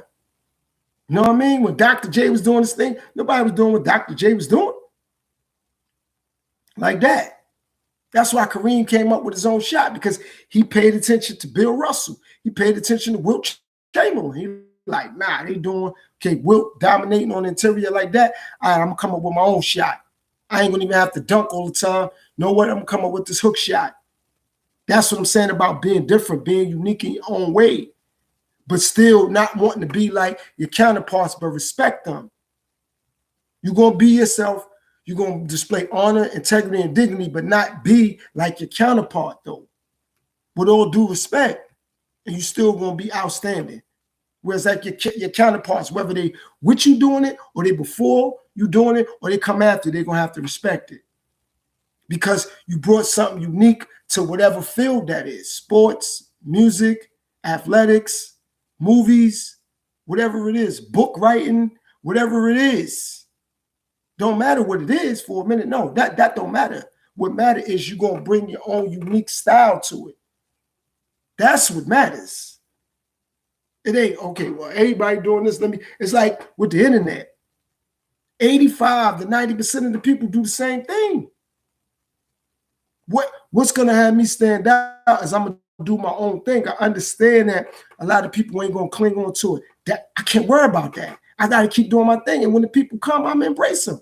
That's that. And if they're not around, God bless them. I'm going to say that again. When they come, I'm embrace them. If they don't, God bless them.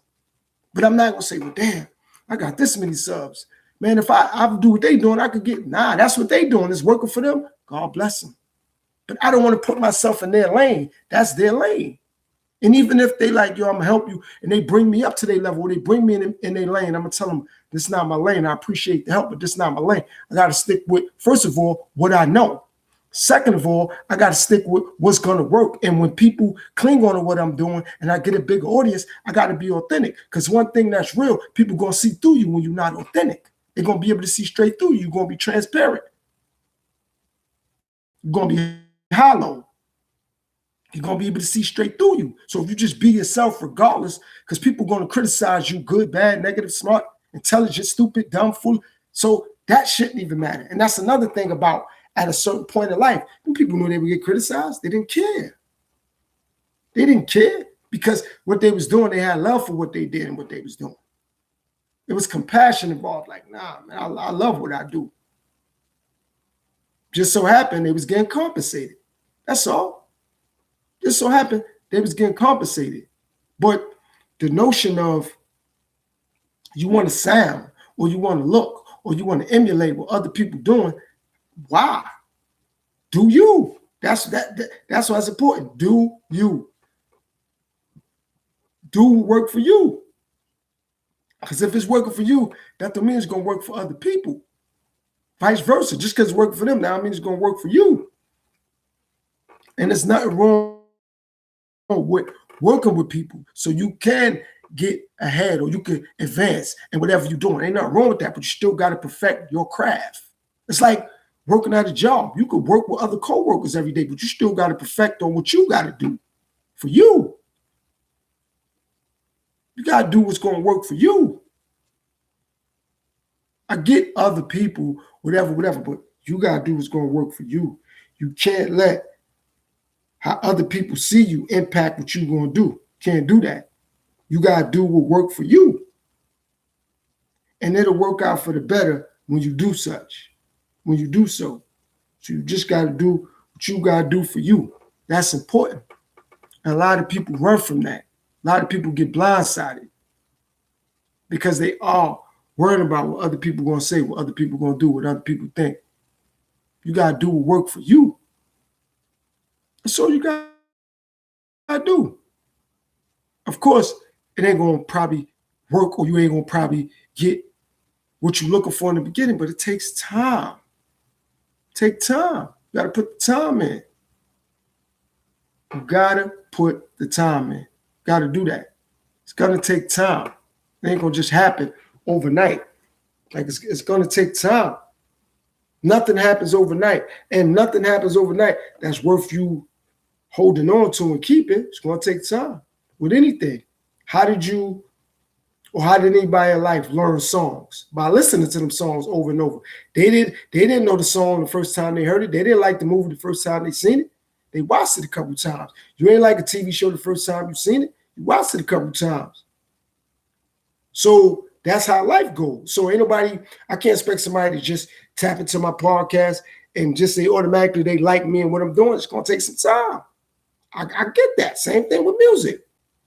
Nobody going to just say, even if somebody like a song, that might not be good enough for them to buy an album or listen to an album or subscribe to your platform if you got music on your platform or share it or tell somebody whatever. It's going to take time.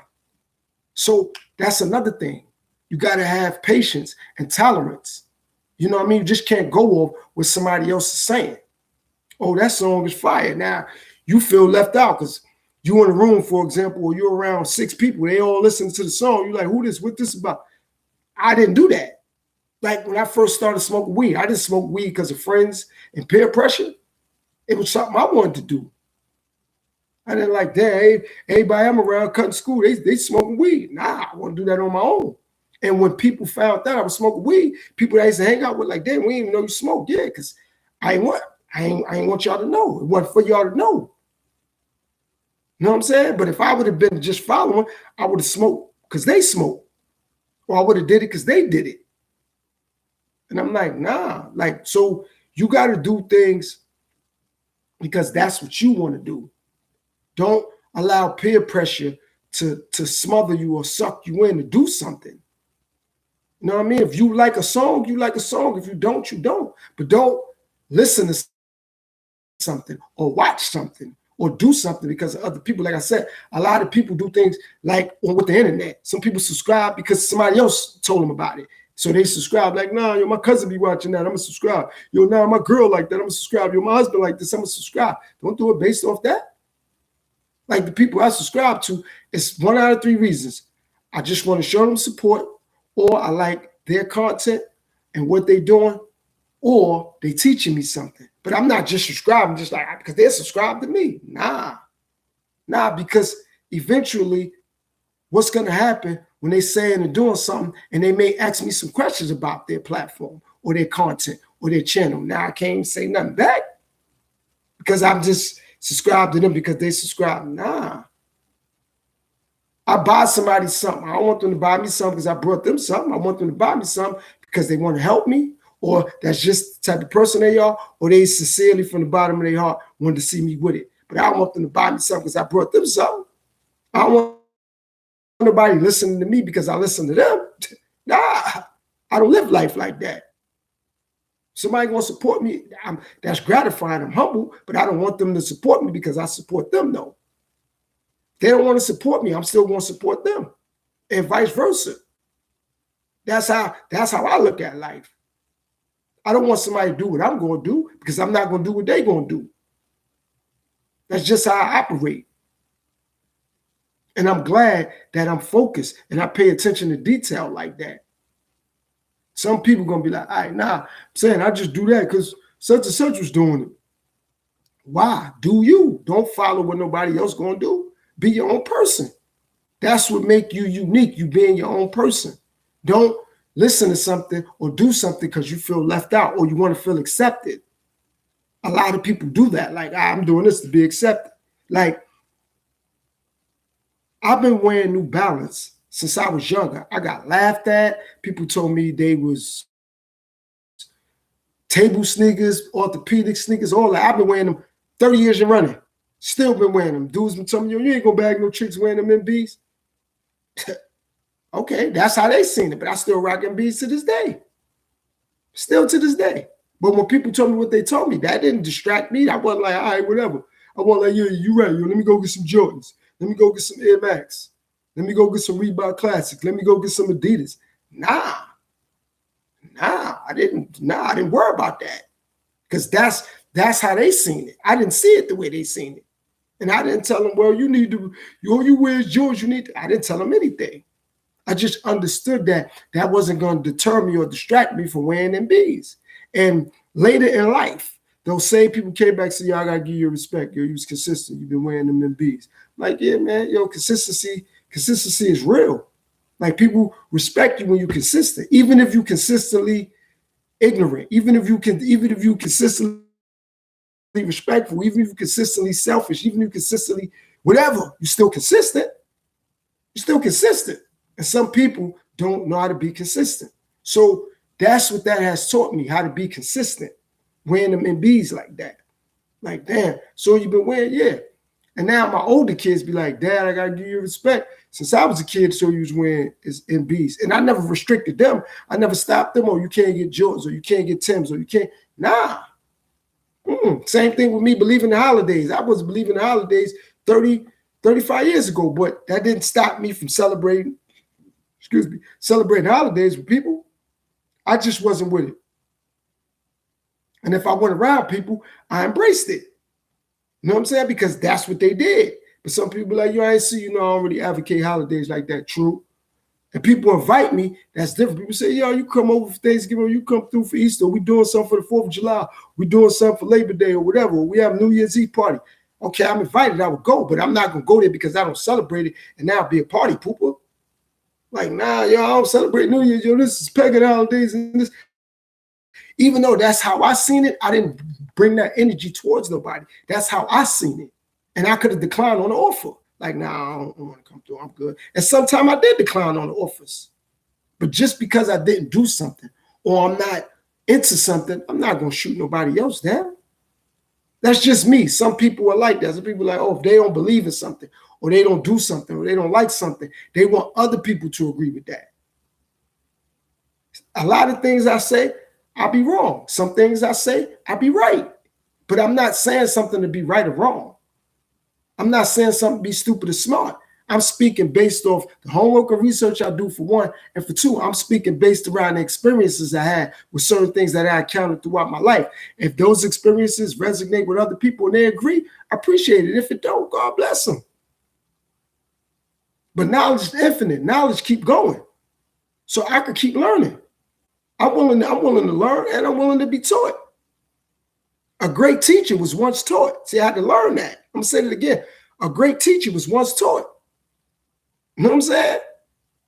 A great student became a great teacher. So it's like that. Like, so I'm willing to learn. So it's not like, oh, people got to listen to me because I got a platform, or I know what I'm doing because, for example, I got X amount of subscribers. Nah. People subscribe definitely with this internet thing for various different purposes. Like I said, some people subscribe just because it's like everybody else is doing it. Some people subscribe, they might not never say a word, but they like, yo, nah, I like what he be talking about, or I like what she be talking about. Or, I like the intros to their video. You know what I'm saying? Or they be dropping little gems, or some of the things they saying is funny. Whatever the reasons are, people got their reasons. But the person that's running the platform don't always know why everybody subscribed to their platform. And some people could buy subscribers. Once I learned that, I looked at the internet thing totally different, because some people can actually pay for subs, pay for views. So, and again, I'm not knocking those who do that. I'm just saying it's various different reasoning why people do what they do. That's what I am saying. And once I got that down pack and I understood that, I looked at things in life and situations totally differently. And that's why things are the way they are with the music.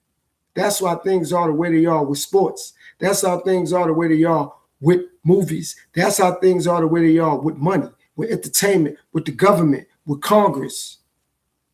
That's why things are, because people don't listen to each other no more. See, you hear with your ear. That means it going one ear and out the other. I be listening. That's why I say in some of my videos, listen to learn or learn to listen. I had to learn to listen. I don't listen to respond. I don't listen to react. I don't listen to criticize. I listen to learn. Even if somebody's saying, and I could be in a room with 8 other people, and I'm the 8th person, and the 7 other people say that's dumb, I'm still gonna listen. Because my interpretation of it ain't theirs. Everybody's considered it was stupid. You don't think that was dumb? I could be like, to be honest with you, I don't think anything. I just was listening. You know what I mean? Like, I just was listening. because I get something from everything. Stupid, smart, foolish, intelligent, like intellectual, educational. I get something from everything because to me, life is about experiences. And I want to learn every day. I want to be wiser than I was yesterday. The only way I'm going to do that, I got to listen so I can learn. And I had to learn how to listen.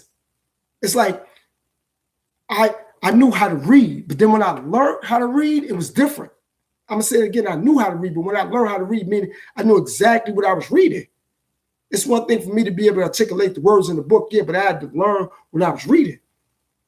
So it's different between mysteries, fiction, novels, you know what I mean? Love stories. I had to learn all of that. I had to learn the difference of what I was reading. Like, all right, this, that, all right, I got it now. You know what I mean? And that took time, but I'm glad that I put the work in. I'm glad I put the work in. So listening and hearing ain't the same.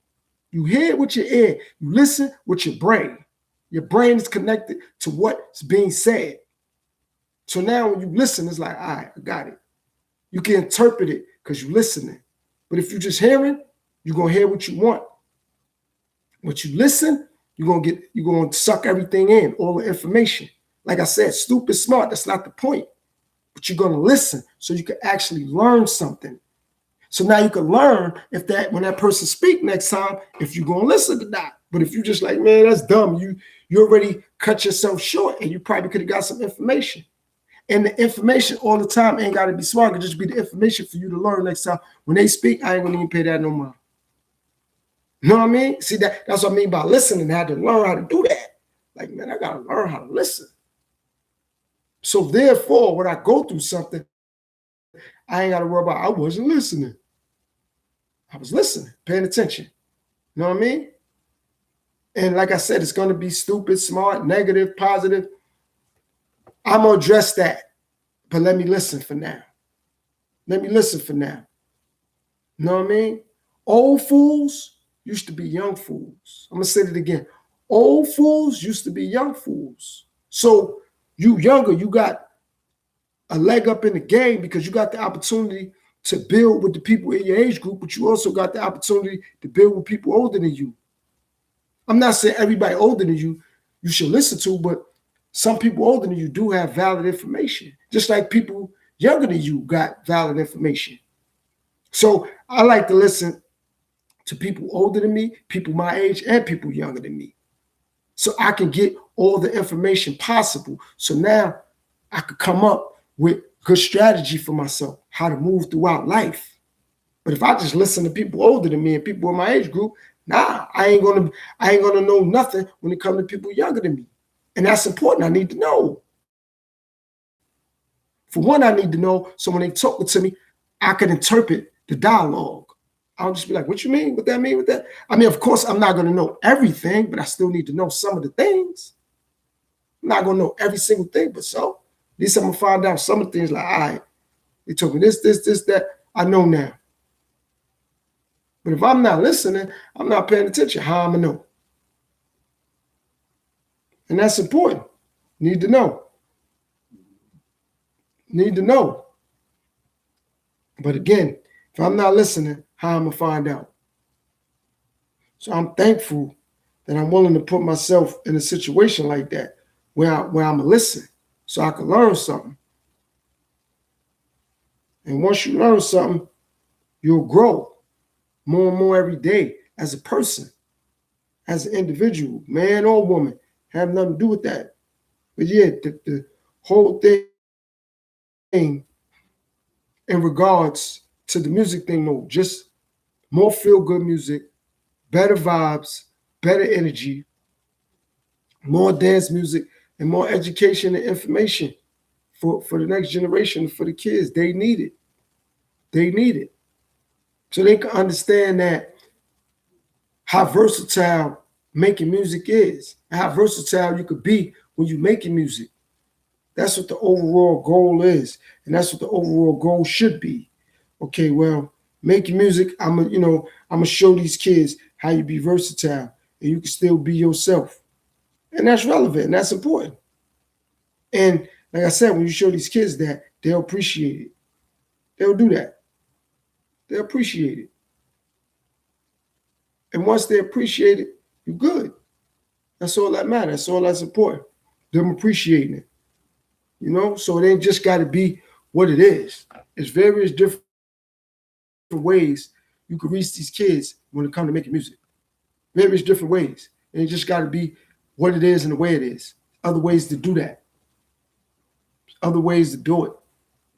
So, again, love to everybody that's been popping up, popping out, hitting that like button, sharing, commenting, all the new subs. Everybody on the planet Earth, I appreciate it. Whoever been rocking with me, whoever like rocking with me, whoever want to rock with me, thank you for that. Your time is unmatched, it's needed. Time is the new money. So thank you for your time, for your effort, for your energy. And however you view me, laptop, tablet, phone, TV, I appreciate it. You know what I mean? And for those who be in the bushes, keep being in the bushes. I love it. I love it. I'm not mad at you. I love you for being there because you don't never have to say anything. Thank you for being there, though. You got to understand, to all those now, let me speak about this briefly. For all those who be in the bushes, I appreciate you guys because you're there. And I'm saying or doing something for you to want to be there. Thank you. It's humbling. It's gratifying. I don't look at it like you got to sell, but you got to say something. It will be appreciated, but you don't have to. You might not want me to know you're there. You might just want to listen. So whether it's my voice, whether it's the content, whatever it is, thank you for being there. And I'm going to work on keep doing what I do so you can come back and keep coming back. I appreciate it. I really do. I appreciate it because you could be somewhere else. You're here, though.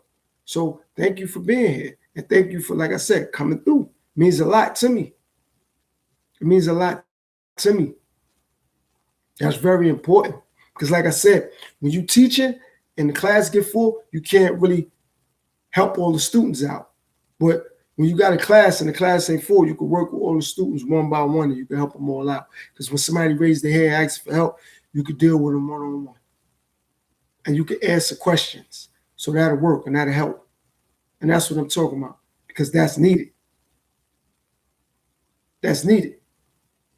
So to all those who be in the bushes, keep it up. Keep coming. I appreciate it. Love is real. So yeah, just overall with the music though, better energy, better vibes, more compassion, more feel-good music, more educational music. That'll help. That's relevant. That's important. Next generation and these kids, they need it. They need it. They really need to see and understand it's a lot of ways to vibe. A lot of ways to vibe.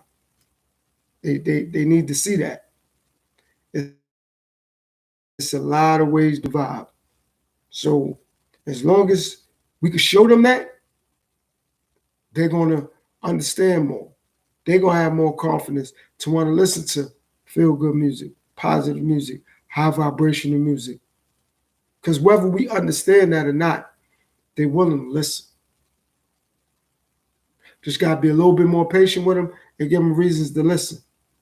Like I said, got to be a little bit more patient with them and give them reasons to listen. Give them reasons to listen, they will. Be a little bit more patient with them, they'll start to listen.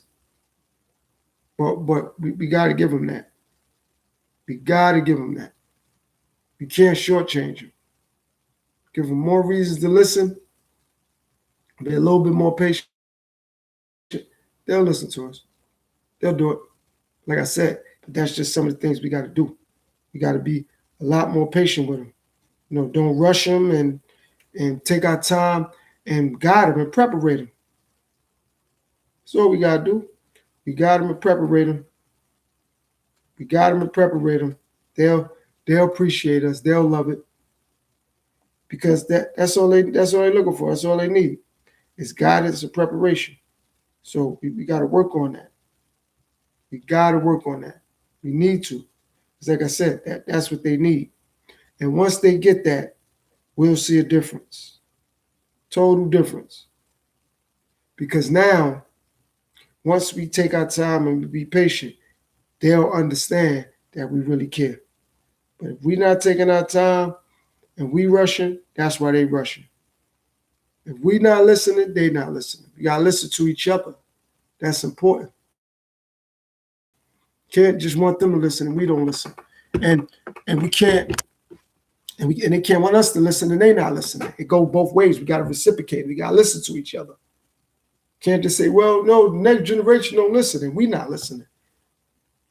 Vice versa. They can't accuse us of not listening, they not listening. So we all got to start listening to each other.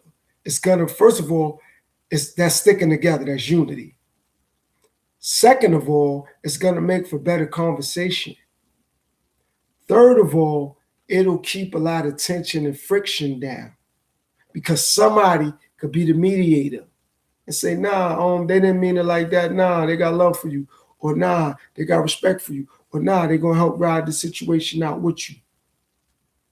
But if we're not listening to each other, it's going to be more problems. Nobody's going to be the mediator. And we got to start doing that a lot more. Be there for and with each other. It'll help out a lot more. That's important. Those are the things that we got to start working on doing. Being there with and for each other. Point blank and period. We do that, we'll be fine. That's how that works. But we can't keep putting pressure on each other and we not doing the right thing for one another. We got to start doing the right thing for one another. That's how we're going to change the cycles of what's going on. And like I said, better energy, better effort, higher vibration, higher frequency with the music. It can start with that. And to all those who do listen to music, just consider what I'm saying. If you don't, for the younger generation, if you don't really know about hip hop and you listening to rap, go back. Pull up KRS-One, pull up Rakim, pull up Queen Latifah, pull up MC Lyte. Pull up Moni Love, pull up Rakim, LL, Kumo D, Curtis Blow, the Fat Boys, Run DMC, Nice and Smooth, EPMD. Pull them up. And there's many more, but I'm saying pull them up. Go back and look and listen. You go back, not only with hip hop, go back and listen to some of that old Michael Jackson, that Prince, that Aretha Franklin, that Patti LaBelle, that Anita Baker, Whitney Houston, New Edition, Bobby Brown. Go back. Prince, you go back, pull up. Like that old music, you'll see. Luther Vandross, you go pull it up. Keith Sweat. Go pull up a lot of that older music, you'll see. Give it a chance. Just like would you listen to a chance? Give it a chance. Same thing with the sports. You go back, if you can, and pull up some of that old Magic Johnson and Larry Bird and Michael Jordan. And I know some of you guys may have heard of him due to the sneakers and all that, but I'm saying go pull up the footage. Magic Johnson, Larry Bird, Isaiah Thomas, Dr. J, Robert Parrish, Kevin McHale, Charles Barkley, Clyde Drexler, Keem Olajuwon, Patrick Ewing, Alonzo Mourning. You go pull it up. Bill Russell, Will Chamberlain, Jerry West, Elgin Baylor. Go pull it up. You'll be able to see the impact. Go pull up that music. Go pull up them games. You know what I mean? You'll be football. Same thing. Pull up Jerry Rice, Joe Montana, Steve Young, Roger Craig, Walter Payton, Lawrence Taylor, Reggie White, Dan Marino, Dan Fowles, Johnny Unitas, Jim Brown. Pull it up. Pull up a lot of them older movies. You'll see the difference in things. You'll see the difference. You'll see the vibration was higher. You'll see the respect factor was different. The education was there. The patience was there. The tolerance was there. The preparation was there. The dedication. All that was there. All that was there. You got to go pull it up. Once you pull it up, you'll be able to see the difference it'll make in your life. But have some patience. Give it an opportunity. Give it a chance. Give it a shot. Can't knock it till you try it. So just give it an opportunity and try it. So, okay, let's go back. Sailor Cook George, thanks for tapping in, buddy. I appreciate you. Happy trails. Carla, my sister, I appreciate you. Thanks for tapping in.